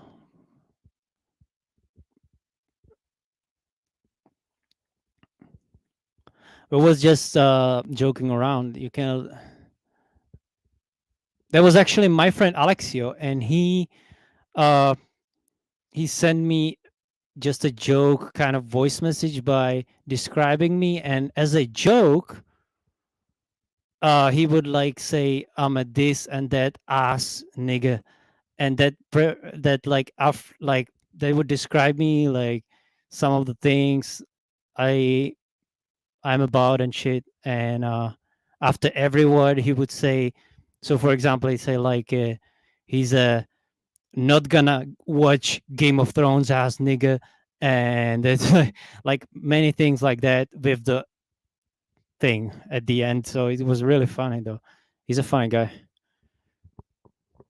We understand it, but Mhm. Do not play audio, adult audio. It will get picked up instantly, and the channel will get instantly. Yeah, yeah, right. Oh, That's not what we're true. That's saying? not true. Copyright? Yeah, no, it's not true. I played worse things on other channels, and it didn't get even struck. Man, what are you talking about, dude? It can, yeah, it can happen. I know if you're meant to be able to Happen. play. Happen, brother, happen. Well, I look. didn't figure it out, bro. The song, bro. Like Um, I know because it's in MP4, and it look what it I says tell you here. what. I tell you what we'll It do. says it says uh, y- y- it looks like your video file doesn't have a video track. So I Right, right, could right. only post it if it had if I could make it into a video in a movie maker, but Yeah, yeah, I yeah. mean There's a way maybe we could do it through an email, and I could share the tab sort of thing. But I think what to do is you upload it to your channel, maybe, and I'll just promote it on my community bar, and we can watch it as a follow up at some point tomorrow or something. Let's do that. I guess. Right? how come is that? I don't understand. Like how come you can share video, but you cannot share audio on Yeah, it's the StreamYard? Like limitation. Yeah, it's the that's limitation of weird. stream. It's stupid. They need a audio sharing function. Agreed. Or I mean, Agreed. what if I just like played it and put my mic to the speaker I did and that think of doing that. mm, Yeah. it's not a good like maybe you can tell me if it sounds Well, like go on and try and uh play a bit. Let's just see should I if. try it? Yeah, let's do it. Okay. So it's I can always it, mute the it- audio if there's a copyright claim on it. I just hope it doesn't get a strike because some companies do strike you even for cover versions of songs, which is fucking stupid. yeah, but this was like I think it was like 40 seconds. I hope it's Okay. and also it's like Well, my screen six is over. seconds. No, I know that, Yeah, but like yeah, yeah, my yeah, yeah. maybe I can play just the part because my vocals are louder than the music, so it kind of drowns out the Yeah. copyright. Maybe so. Oh, right. Fuck, uh, there's the actual music going on with So, it.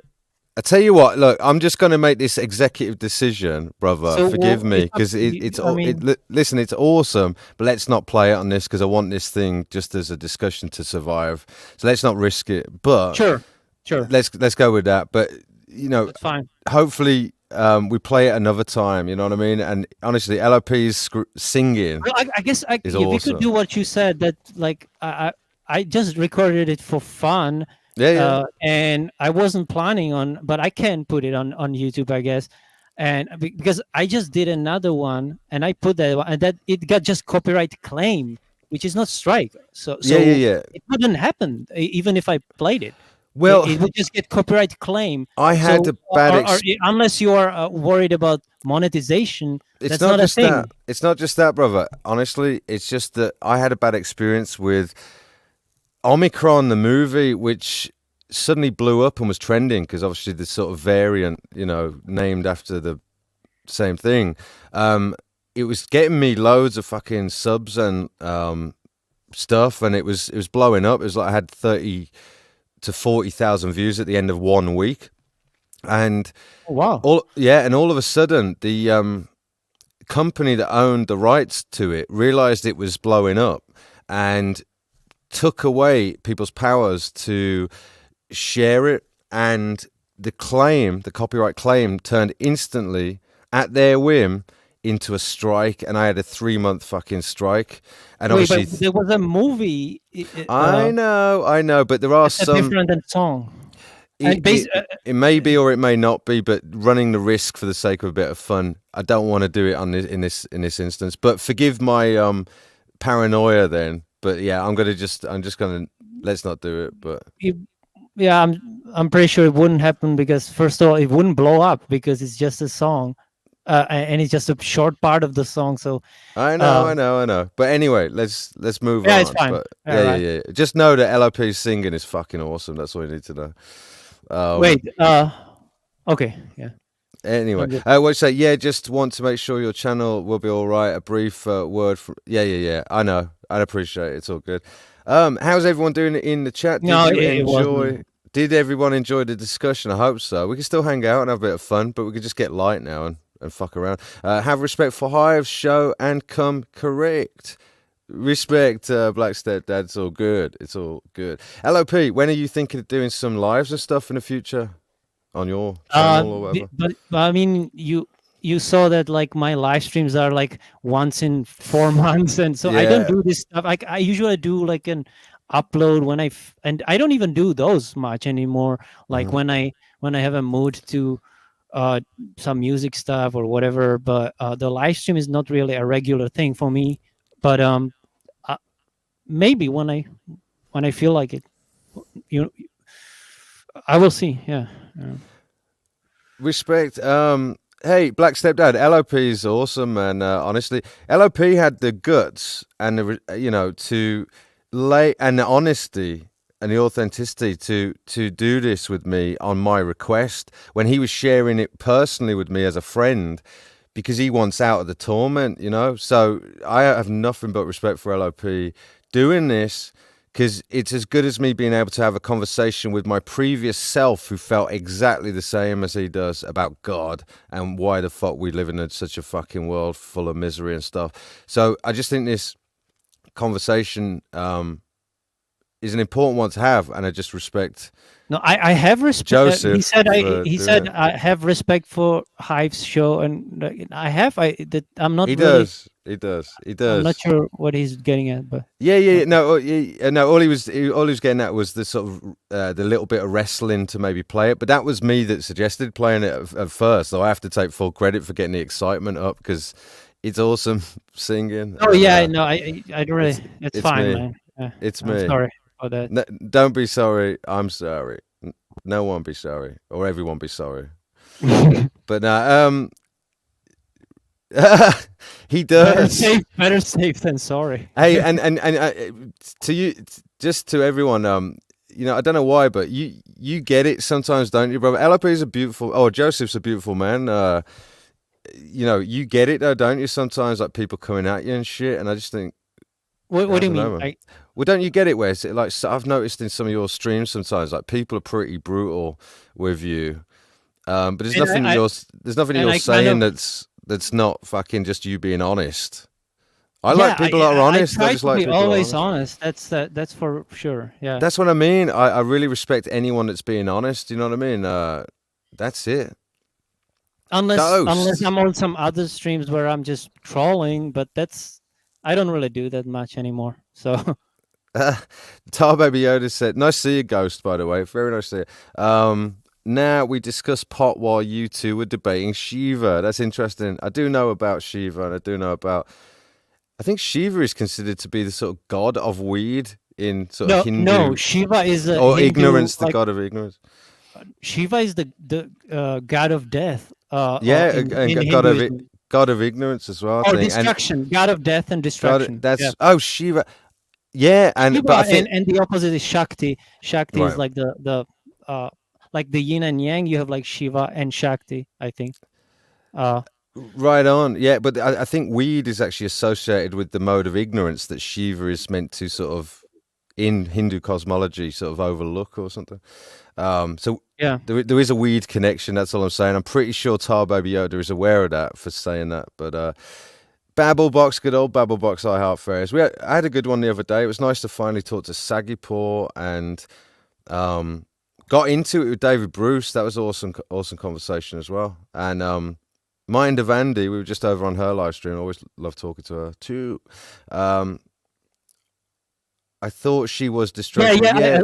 A goddess of destruction is Shiva. That's correct. Yeah, unless I'm mixing something up, because there's a goddess of You might destruction be. that maybe I There am. are many different names to I think the there's same god. I think there's a So male. I think there's a male. no, Shiva Rep- is a female goddess of destruction from Hinduism, at least So from my in research. some perspectives, it's she's female, yes, and I've seen the Dance of Destruction. I know about all that in I Pet Goat, whatever. But also Shiva, there is a male aspect as well, definitely. And that was the primary Shiva that I was introduced to through the Bhagavad Gita a long time ago. But Yeah. anyway, I'd have to study it to know. But I have Ferris promoting my buy me a coffee. Well, you know what? No one ever does buy me a coffee, but if you want to buy me a coffee, maybe there'll be more discussions like this. You never know. They have her at the entrance of CERN. Yes, they do. That's the female aspect or whatever, I guess. But like I say, there are male interpretations as well. Yeah, it'll take me too long to read through. I was but- gonna say about weed that weed is kind of connected to all religions. Really, in the Bible too, they say it's the tree of life or whatever, right? Oh, know? that's interesting, isn't it? Well, I wonder if ayahuasca couldn't be described maybe as the DMT, tree of knowledge or something as well, you know? Yeah, as well. That they connected as well. Yeah.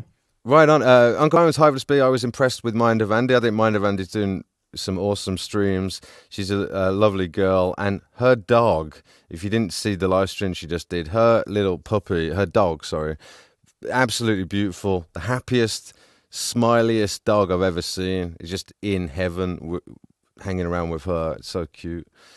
I love seeing happy dogs. I petted a horse today, by the way. I petted a horse, a really sweet-natured horse. Let me pet them. And he had flies all over on his face and stuff. It was but he was, I don't know, just had a sweet nature. Ghost, yeah, destruction for creation, as things need to be destroyed to a degree before we create. Yeah, destruction is one aspect of creation, sort of thing. But what we truly are is unborn and is neither born nor dies, you know. So destruction and creation is the realm of the mind, but they're theoretical abstractions. The act of creating is all, you know, it's in the abstract. Like I say, the world of form or creation is but an abstraction, is an illusion. A layer on top of, like a mural on the wall of heaven, that's my analogy. That's my own analogy. I know LOP, you like that. Mode of ignorance, that's right, Tar Baby Yoda, that's correct. Oh, are you asking me something about that mode of ignorance? I don't know. I think in Hindu cosmology, they sort of speak on certain foodstuffs being in the mode of ignorance. I think certain meats, or all meats, I'm not sure. Mushrooms, because they grow in darkness. I think weed, drugs such as marijuana, things are considered like that. And something in the Bhagavad Gita, yeah. True. It was mistranslated. What was Iron Dogger? Maybe I missed something there. Ghost, did you see the ritual at CERN? Very strange. I've seen the ritual at CERN. LOP, are you familiar with that? Is that the one from like back 2019 or something? I think I've seen that. I think Yeah.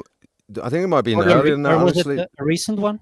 Well, Oh. there was one not at CERN, but in the same location, a similar location in Switzerland, where Yeah, the tunnel, right? for the opening of a train tunnel. I've seen But that one. that Then. had Yeah. revelations, references, satanic fucking shit. It was all sorts of weird and dark. You obviously had members of the elite there watching it as well. You could just It was pretty creepy. Yeah. it was fucking dark. It was like all sorts of weird symbology. Did you ride the horse? You haven't lived until you've ridden a horse. I've ridden a horse, but no, I didn't ride this particular horse, but I have ridden a horse. I only did that once in my life on a horseback. Yeah, long time ago. I've in France, I've ridden a horse. I think I might have ridden a few horses, yeah, in my time, but I never got it. Actually, I think I did get a horse called Mickey to gallop. There you go, or not gallop, trot, I should say, or Galloping, canter. it's I think it was canter. Is that the right word? Where it's a slow kind of run. Galloping is more of a faster run. That's right. Not gallop. I've never galloped on a horse, but I've cantered, and I think I remember he was a feisty one, Mickey. He was this black little horse, and everyone else had like a better horse, but this one was like the fucking craziest horse that I got on, and he ended up fucking getting angry or going crazy or something, and ended up forcing one of the other horses to kick their rider. So man, Yeah. typical me. Or whatever, but the black sheep What of the about family camel? Have you ruined the horse ride. Go on. Have you ever ridden a camel? I have not ridden a camel. Have you? I have actually once in the when we visited the Canary Islands. It's pretty fun. Oh, nice. Well, dude, that's something to put on the bucket list for sure. Iron Dogger. Oh, Uncle Bones says, Iron Dogger, I love you. You and Hiveless Bee kept me alive. I am forever in your debt. That's really sweet. Well, Uncle Bones has obviously suffered with his health, and yeah, he was one of the first people on my chat, and I think also one of the first people in Iron Dogger's chat. And Uncle Bones is omnipresent. Yeah, I don't know. And omnipotent.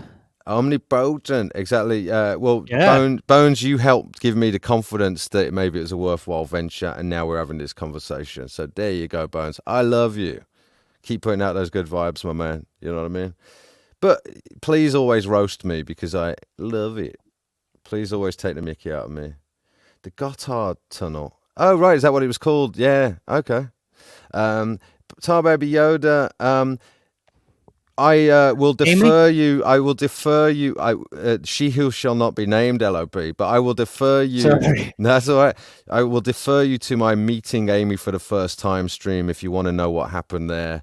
I lay it all out reluctantly, but I had to do what I had to do. So if you want to know what the story is, go there and you'll see. Ghost was earlier. Don't recall what year. Also, the location where CERN is at has a lot of meaning. Don't know what exactly. Well, look, I've been watching Stranger Things. Me and LOP are fans of Stranger Things, and I can't help but just watching hell it. yeah. So I'm watching it all back again to try and get the whole story right. But you know, it is interesting because especially in the third season, you've got something that looks a lot like a particle collider where they're trying to open a portal. Now, there's a lot of theories out there in the truth world where people have posited perhaps that's what they're trying to do, is open a wormhole or a portal. I don't know if that chimes with how I understand reality and time or whatnot, but it's not to say that there couldn't be an alternative dimension that you could potentially create a doorway or gateway to, or that they're not dabbling with a form of I say this loosely because anyone who sort of understands or sees the world or physics from more of a Tesla point of view understand the illusion of time. The time is but an illusion. They don't take on the Einsteinian view that time travel is possible and that space can bend, all this sort of stuff, because they realize that quantum physics is a nonsense. But there may be a form of time travel where you could send information across distances in time. So the passage of information across time maybe is possible. Maybe it's possible. But actual time travel of physical objects would not be possible. Go on, brother. Yeah. Sorry, you know how like the CERN is connected to the what they call the Mandela effect? Like, I've heard. Have you heard of that? I know about the Mandela effect, and again, I don't know where I stand with that. There's as much of an explanation for people's sort of. They rewrite history, brother. I know that there is a rewriting of history often. You know, I don't believe anything we've been told about the sort of events of the Second World War, for instance. But you know, I think on the whole, there are a lot of these so-called examples of the Mandela effect, or whatever it's called, wherein it's misremembered things as well. Yeah, I agree with that. But just those people are kind of saying that it has to do with CERN. Oh, Vishnu. That's right. Vishnu would whip shivers. Maybe I'm thinking of Vishnu then. I'm not sure. I'd have to look into it again. You know what I mean? It's been years. I read the Bhagavad Gita when I was 20. Same, actually. Read it. Oh, really? I read it a couple of times. 2010. I read it last time, so I don't remember much. Well, the Atma though, the Atma, you know, the absolute. I tell you what, there's a lot right in that cosmology. Sikhism, LOP. Sikhism. Did you say Atma? Really cool. The Atma, yeah. That's an album from a band called Persephone. What it describes. A band from Andorra. It's a really cool, like progressive death metal band. Right. And I never read the lyrics, but. Yeah. Pyromedic says strange because we haven't seen how they praise the evil one, Satanist. I was going to say on the Atma, that's I think it's just a description of the soul in sort of Vedic. Right, they have a lot of things with the soul in their lyrics. I know that. Right, Iron Dogger said back to Uncle Bones, love you too, dear friend. We've helped one another through some rough days, so I can say the same of you. Absolutely, man. Absolutely. Well, that's the nice thing when you sort of, when you're not so focused on your own sort of suffering and stuff, or at least, and I'm not blaming anyone who feels that way. I used to be so immersed in my fucking suffering that I couldn't see. You know what I mean? I just couldn't get out of it. But yeah, if we're able to attain, I was jealous of people that could just be normal in a way. You know what I mean? I didn't know why I couldn't be. And I realized that it's because I'm deeply philosophical. And if I can't get things straight, and I'm very honest with myself, if I can't get things straight, like my worldview or whatever, then I can't lie to people. You know what I mean? I know that Joseph is the same as me in that way. Autodialer. Yeah, I always feel like normal people, like, or people who are like happy all the time. I never understood that. Like, yeah, you're not like that, probably. No, but happy, like you see people like they're smiling and you're like in misery and like, how the fuck are they? You know. The truth is, though, for most sort of normies or whatever, like I tell you, my torment was the prelude to my release, my liberation. That's the truth.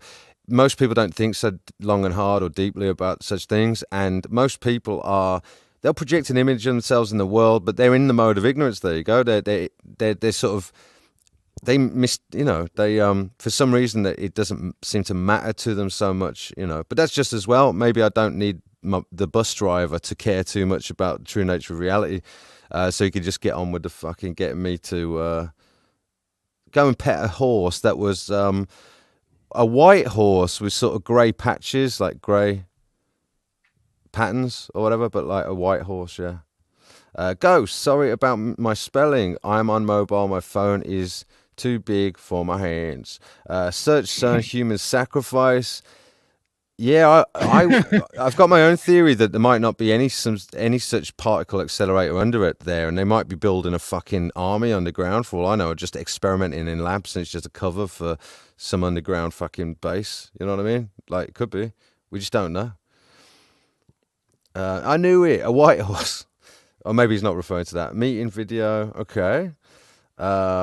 Read our cotton picking comments for the love of St. Pete. Yeah, I know. I'm trying to, man. I'm trying to. Tar Baby Yoda, he's pretty cool. It would be cool if he was a Christian, though. You talking about me? It doesn't matter. You It are does- a Christian. Well, I was brought up, I was brought up a Catholic. Now, my thing is that the true ultimate truth doesn't have any such designation as being, particularly Christian or Buddhist or whatever. It's just that the truth is the truth. So you don't have to call yourself Christian or otherwise. My read of the Jesus thing is that if you take Jesus not as like necessarily the only Son of God, but rather someone who was able to peer through the veil, then I think that's a bit more of a Buddhistic sort of read of the Christian narrative, and it's all one and the same. It's just someone who's become akin to I really agree their because true nature. a lot of like Buddhism is really a lot of similar to what Jesus was teaching. So Yeah. Well, someone said it earlier, and I meant to read it out, but the idea that Jesus' lost years might have been in the East. He might have traveled to the East. A lot of what he was yes, I saying. heard it. Yeah. Right, and it's really interesting because, if you take it from that perspective that I just laid out, that Jesus was sort of countering a sort of Abrahamic sort of view, or the Judaic view in particular, and sort of establishing new precepts that absolutely seem far more Vedic in their nature, that he may well have spent time sort of in the East or something like that. Yeah, I see that as possible. Oh, Brahma, yeah, that's right. Brahma would whip both their asses. Fact. Well, Krishna, as the supreme personality of Godhead, would kick everyone's ass. There you go. And he'd even get with a few cowherd girls as well afterwards. Get a bit of a cowherd girl orgy on. Does anyone know what I'm talking about? I used to be a Hare Krishna. He's apparently like the supreme I don't know a personality. whole lot about the Hare Krishna. I know. Well, yeah. it's an interesting theory and stuff, but again, I think there's a lot of fluff. I think you just got to get to. We as humans are so addicted to personality and agency and ego that we almost have to, what's it called? Anthropomorphize everything. So we almost have to, we tend to assume that God also has a personality, things like this. Whereas really, it's a relief to find out that there's no one in existence and all there is serenity itself. Something like that. I'm like LOP was saying, you've almost got to get to the point where you're happy to die. The ego is desperate to die. And then it's just fucking like being reborn into heaven or something, born in heaven, to realize that thing that was troubling you the whole time was just a fucking superior illusion, a misidentification. What did you say to I that? hope so. I hope so. Yeah. It's Well, like, it really was an illusion, that the whole suffering, because if not, then I'm gonna be pissed. Real that's bad. that's what I mean. And scorch earth kind of thing. I love that. Leave the illusion in the past. The present is reality. That's correct. All you have is the present moment. Well, LOP, I'll say to that it's one of two things ultimately. That is the true nature of the absolute suffering, or is the true nature of the absolute beyond suffering? And I think intuitively we already know the answer. I think we already know the fucking answer. The apparent suffering world is a level of abstraction, a mural, a drawing, a picture, a simulation. But the true nature of all things is tranquility, is peace, is bliss, is heavenly. Oh, do you think when we reach that like heavenly tranquility forever, we will forget all our suffering most of our lives and all that? Do you think? I'm already there, brother. You can only take my testimony, right? And you only take my testimony. You don't have to do that, but I'll just tell you that since I had the shifts, all the little realizations and shifts that are, the culmination is the sort of worldview that I'm putting out there. You know what I mean? The new way to see, the new lens through which to see. I'll tell you that, brother, I can't suffer anymore. I can't hate. I can't get angry. I can't be. I'm not in a state of sort of what do you say? Torment. Torment or fear. I'll still have my moments where I'll have moments of what do you call it? Of being a little bit, but having a bit of butterflies before doing a live stream and things like that. But that's just a sort of sense of Like occasion. nervousness, or Yeah, but that's just because the body is temporary, then it fails all the time. You know what I mean? You will have thoughts kind of momentarily believed in that will generate a sense of occasion around, let's say, in this case, a live stream that can generate some butterflies or something. So there's a part of me that is will always be the avatar or the instrument is necessarily flawed because it has limits. But if it didn't have those limits, then we wouldn't be able to have any conversation or focus or something like that. So it's just my point being that ultimately, I cannot feel any negative way these days, brother. Yeah. So I'm telling you, and it's unceasing. It reminds me of this, like the verse, the flesh is weak but the spirit is willing. Right. And if the flesh That's is from ultimately Christ. Yeah. nice, well, if the flesh is ultimately an illusion and is the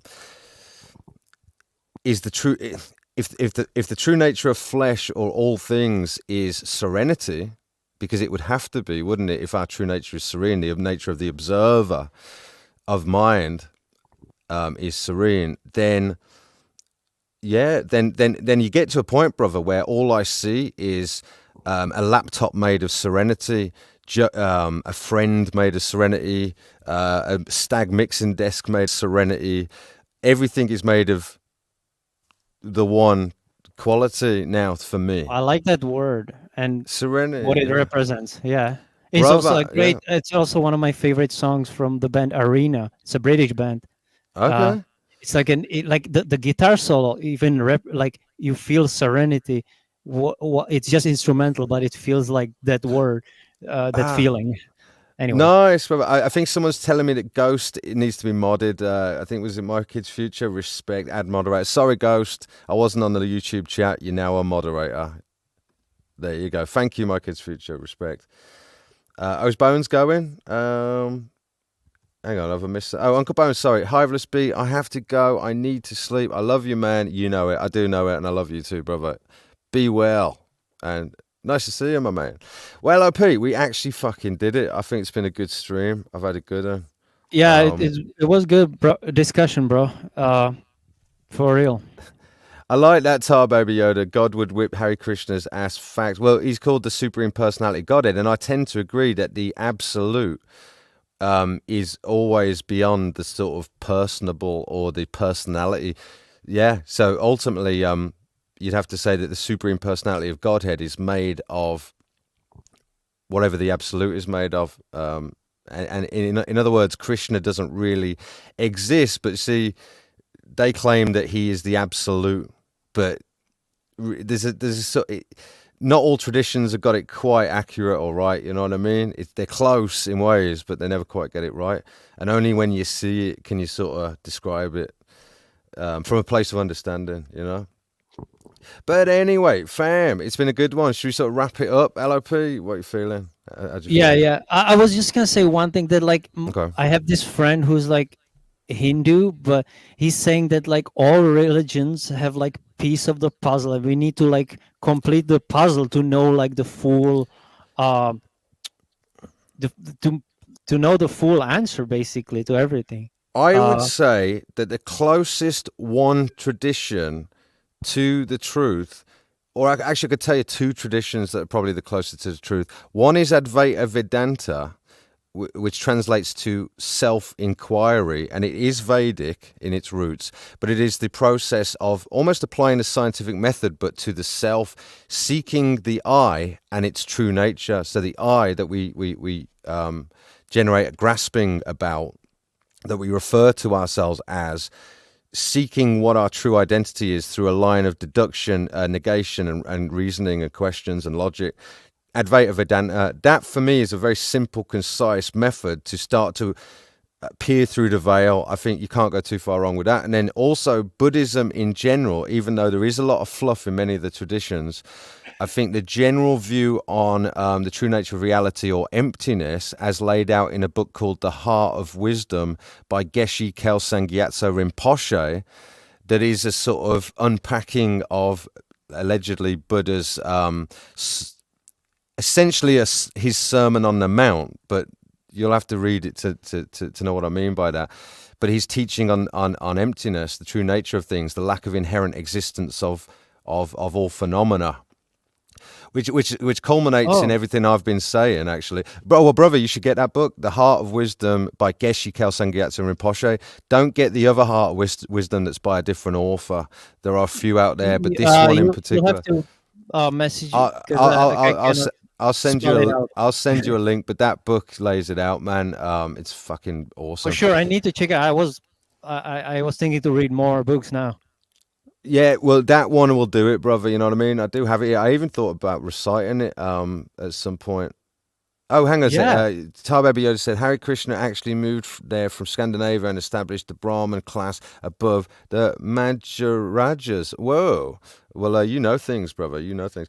What we're saying, everyone's saying good night. I mean, use it wisely, Ghost. Go on. And this friend Asvarun is his name, and he says that like in its inception, all the religions in its inception were like pure, but through time they got corrupted. Undoubtedly, you know what I mean. You could literally talk to someone who's had an understanding, a direct experience of this, that could try and tell you about it, and you'll have all sorts of variations and offshoots of misunderstanding about what that person was laying out. You get it all the time. You know what Muji, anyone who does not aware of it, what Muji talks about is essentially Advaita Vedanta. If anyone wants to go and see it in the flesh, or so to speak, what those sets of realizations look like, or insights. Muji is great. Geshe Kelsang Gyatso Rinpoche, more of a scholar of sorts, but many believe that what he's laying out is... I could not pronounce that. Geshe Kelsang Gyatso Rinpoche, yeah, it's a bit of a... Geshe Kwanzaa Kes... You lost well, he's affectionately called Geshe-la. He's Geshe basically... He's a Tibetan monk that salvaged the Mahayana teachings, especially of the Kadampa tradition, and brought them to the West during the Chinese invasion of Tibet in the 70s or whatever. I heard about some place in Tibet that there are like a community of people that are like immortal. From this one guy, he's like a Native American, but he's like hella studied, like he studied everything. And the yogis, well, yeah, apparently, the yogis, exactly, yeah. Well, apparently they found a body that was still alive, but it looked like it was just preserved somehow, but there was a very subtle heartbeat. That's actually a story out there. You can actually find that. And again, you don't know, because saying some crazy shit too, like that there's some guy in Argentina that lives 1,000 years and can levitate you, and like some far out stuff. This guy. Yeah, who the fuck knows? All I know is that whether or not I ever unlock my miracle powers, let's say, right, that my true nature is already beyond suffering and is tranquil. And so every moment of my existence now that I'm not conjuring delusions that amount in torment and suffering is blissful, and I'm essentially already in heaven because I've grounded in my true nature, the true nature of the absolute that is serene. Right, you gotta go to the sensory deprivation tank and to regain your powers, like 11 in Stranger Things. Yo, dude, you never know, man. I tell you, I would want to do that if it actually does something. Well, I'll tell you what, the closest I've got to sort of legitimate psychic powers, I would say, was that I seem to be able to predict things that will happen in songs. So it's really weird. I'll write a song. Like in your own songs? Brother, I wrote an album at the start of this year, right? 9 songs just came to me. And you know what it's like when you write lyrics just that spontaneously arise out of the sort of phonetics that are suggested by the composition, just the frequency, the sound, words that complement the bed of sound that you've jammed out or something, right?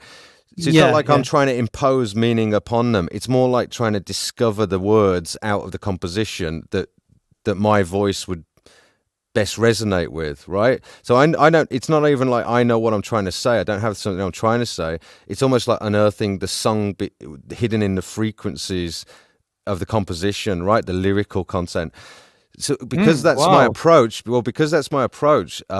this year I wrote 9 songs that emerged with titles and lyrics and all sorts of things. And all of the thing I went through with You Know Who, right? If you hear what I was writing about at the start of the year now, you would think that I've just written that album off the back of what's just happened to me. You wouldn't believe that I was talking about. So like prophetic in a way. Yeah, but it's fucking uncanny, and there's honestly, I'm That telling you, it's weird. that psychic It is stuff like there, right psychic. there. Yeah. Brother, who the fuck knows how that works? But it's almost like I'll write the song that is the cure to the future malady that I'll go through, and so that it aids my understanding when it unfolds. You know, Wow. That's who hmm. knows? It might be just me imposing meaning where there is none as well. So I'm not telling you I'm sure about that, but I'm just telling you it's the closest I've got to, except for those little moments we all have of coincidence, or where you sort of think of someone and they'll call, or something like That's not. that. I don't believe in that. That sort of thing is a coincidence. It's like it's synchronicity. Synchronicity, exactly. I call Yes. it that because like everything is connected. I believe that. There Uh, you go. Well, I do believe everything is what connected. happened? Absolutely. Like Yeah. what can or what one example is that it has happened long time ago, but I have like I put with like it has 20,000 songs, and I thought about song, and I put like random shuffle songs, right? And it came there like that song that I thought about. It's like what is the probability? Yeah. It's almost Brother, I've had moments of impossible to guess. yeah, same moments of synchronicity that defy the laws of probability, brother. So many of them. I'll So say you this. had it too, yeah. Oh, I've had it, my man. Well, look, I'll explain it this way. If, as I think we are almost able to agree, that the universe unfolds in a deterministic fashion, in other words, we have to admit cause and effect, ultimately, right? That it's not so much there's an acts of free will shaping things, but merely the illusion of choice of individuals that would have always been made. Like I would have always chose to go for that cigarette break at that point. I would have always chose to select the wrong partner in my life as a romantic partner, you know, at that time, etc., etc.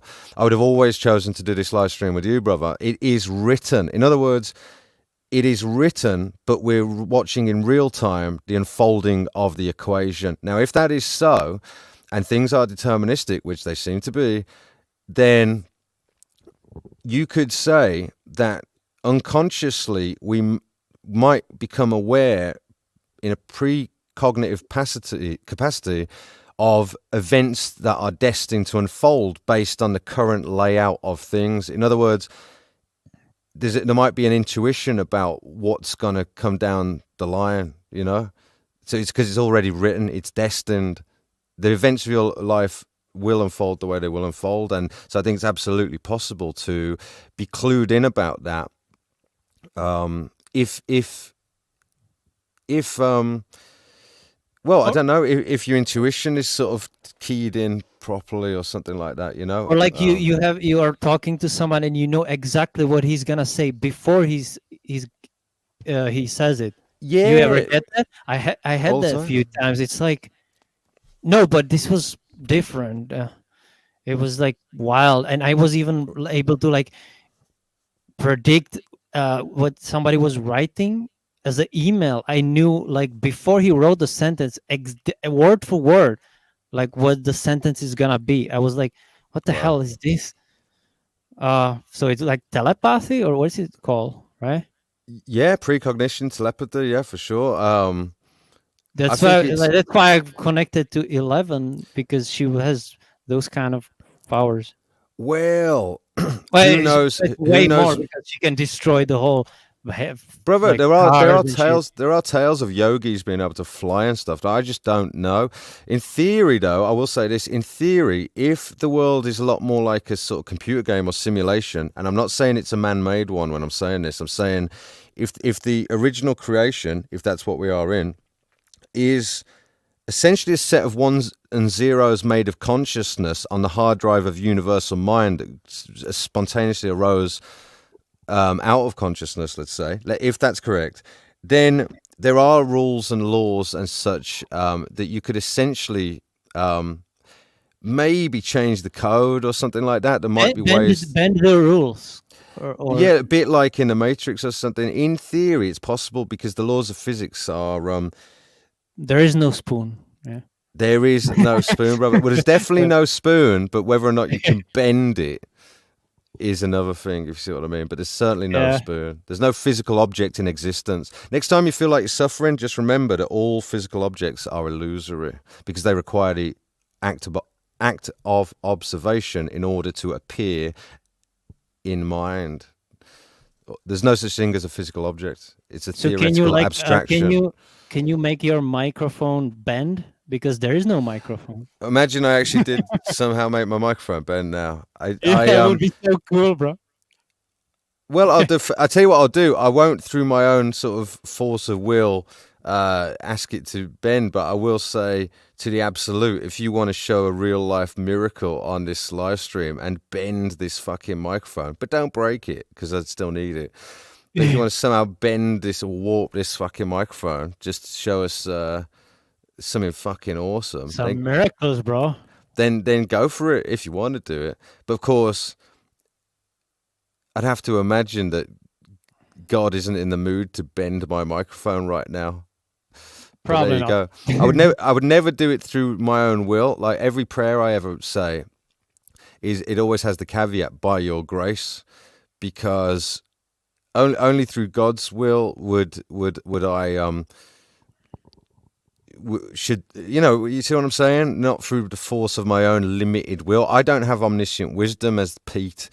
So for Pete to make a request of a particular outcome would be a foolish endeavor. So I never do that.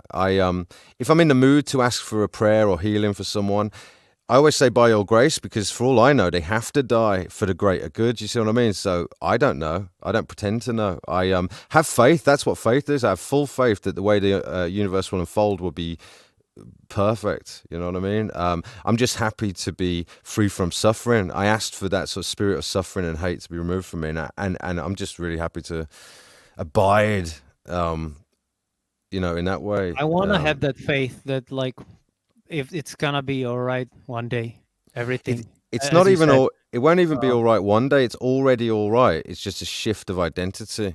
There's a bit of you that's already all right. That's the but key. you said like for the whole world. Yeah. No, well, brother, let's put it this way: the world suffers, but for the adoption of the sort of worldview or understanding that I'm laying out, or that others have laid out that's similar to this.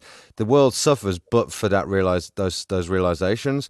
And so really, you suddenly realize that it's an individual, it's on an individual basis we suffer our delusions, looking at things through a faulty lens or distorted lens. What do you think about Romans chapter 8? Go on. What is that? Well, that's a chapter in the Bible that's speaking about like that the whole creation is groaning in suffering till this day, awaiting the redemption of our bodies, basically.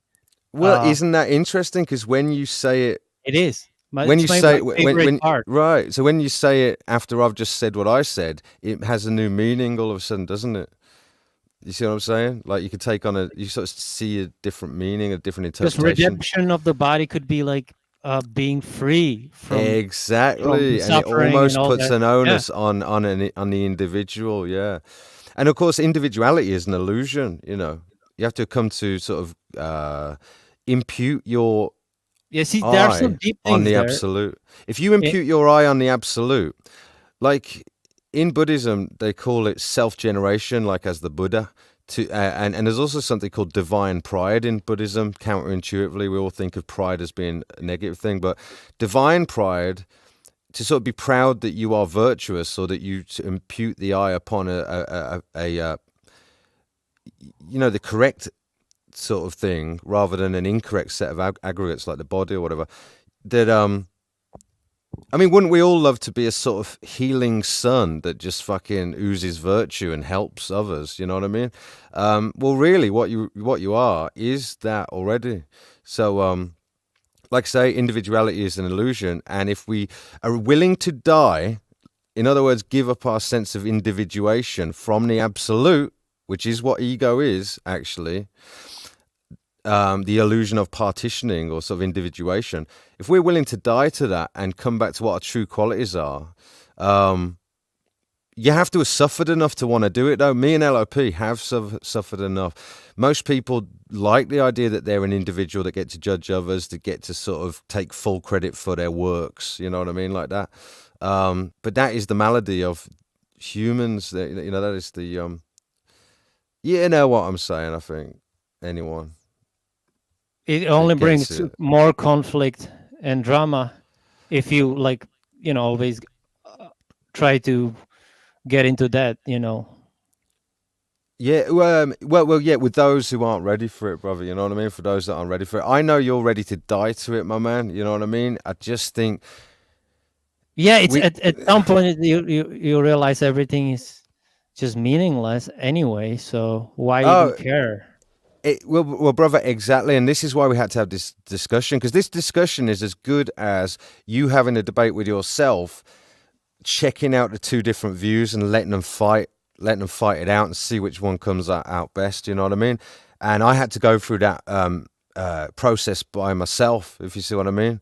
But I'm quite happy. I wanted, when you sent that message to me, I saw a potential that we could have that live discussion in a way that's useful to people. You know what I mean? Rather than just being in your own head. So I really respect you, my man, and for being willing to share It, that. I mean, yeah, if it could help somebody, that's great.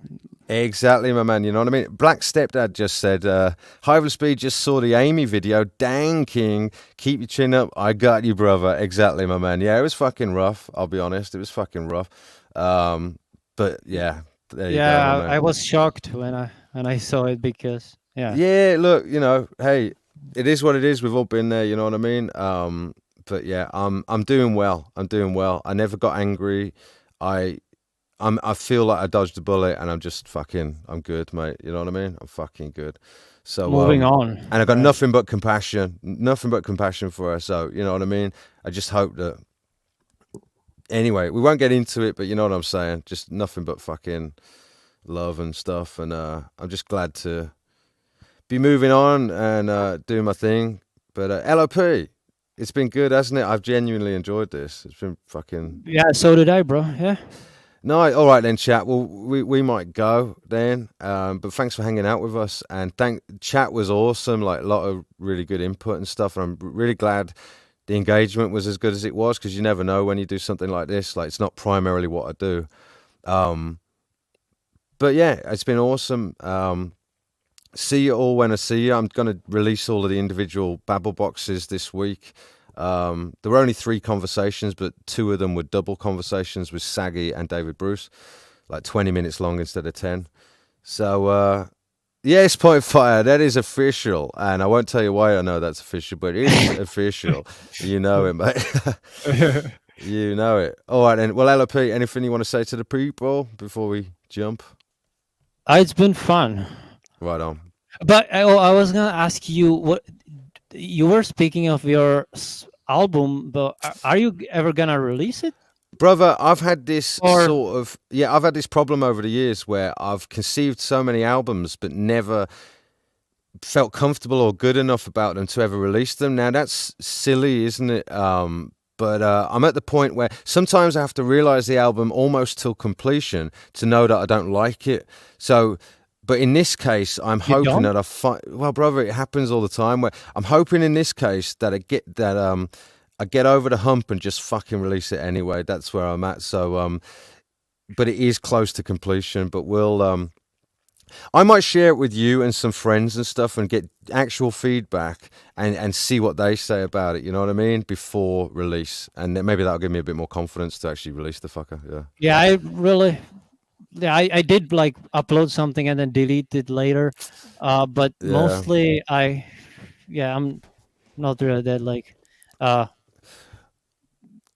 that need to be like, you know what I'm saying. Yeah, yeah. Well, I was. Well, I was always wanted to be. I actually wanted to be a professional songwriter or a musician once upon a time, and I was all about it. And I always thought myself primarily as a songwriter. But yeah, I just it's an old dream, but yeah, I definitely refined the abilities and stuff, and I'd like to get to a point where that part of my life is represented, is expressed, is out there. You know what I mean? I'm 38. It's been long enough, and I'm hoping that this one I wrote this year will see the light of day. But yeah, I'm going to be That would be working on great. it. I Yeah. know I'll be working on it in the background. It will be under the alias Dead Cat Radio, and hopefully it happens. That's all I'll say. But you'll be one of the first to hear it, mate, because I'll actually want your feedback, see what you think. Yeah, I would love to. Yeah, for sure, man. Perfect. Yeah. All right then, chat. It's been awesome. Love yous all. Joseph, I have nothing but respect for you for in all your humility, sharing this in the sort of spirit that it might be beneficial and fun and entertaining. So respect to you, brother, and hopefully we'll do something. We'll do a follow up. You know what I mean? We'll see where you get to with all of that. All right, man. Respect. You want to say anything to everyone? I'll just yeah, it's been fun. Respect. All right then. Yeah, See- respect. See you later, everyone. Love yous and see you soon. Bye bye. See you. Bye. Bye.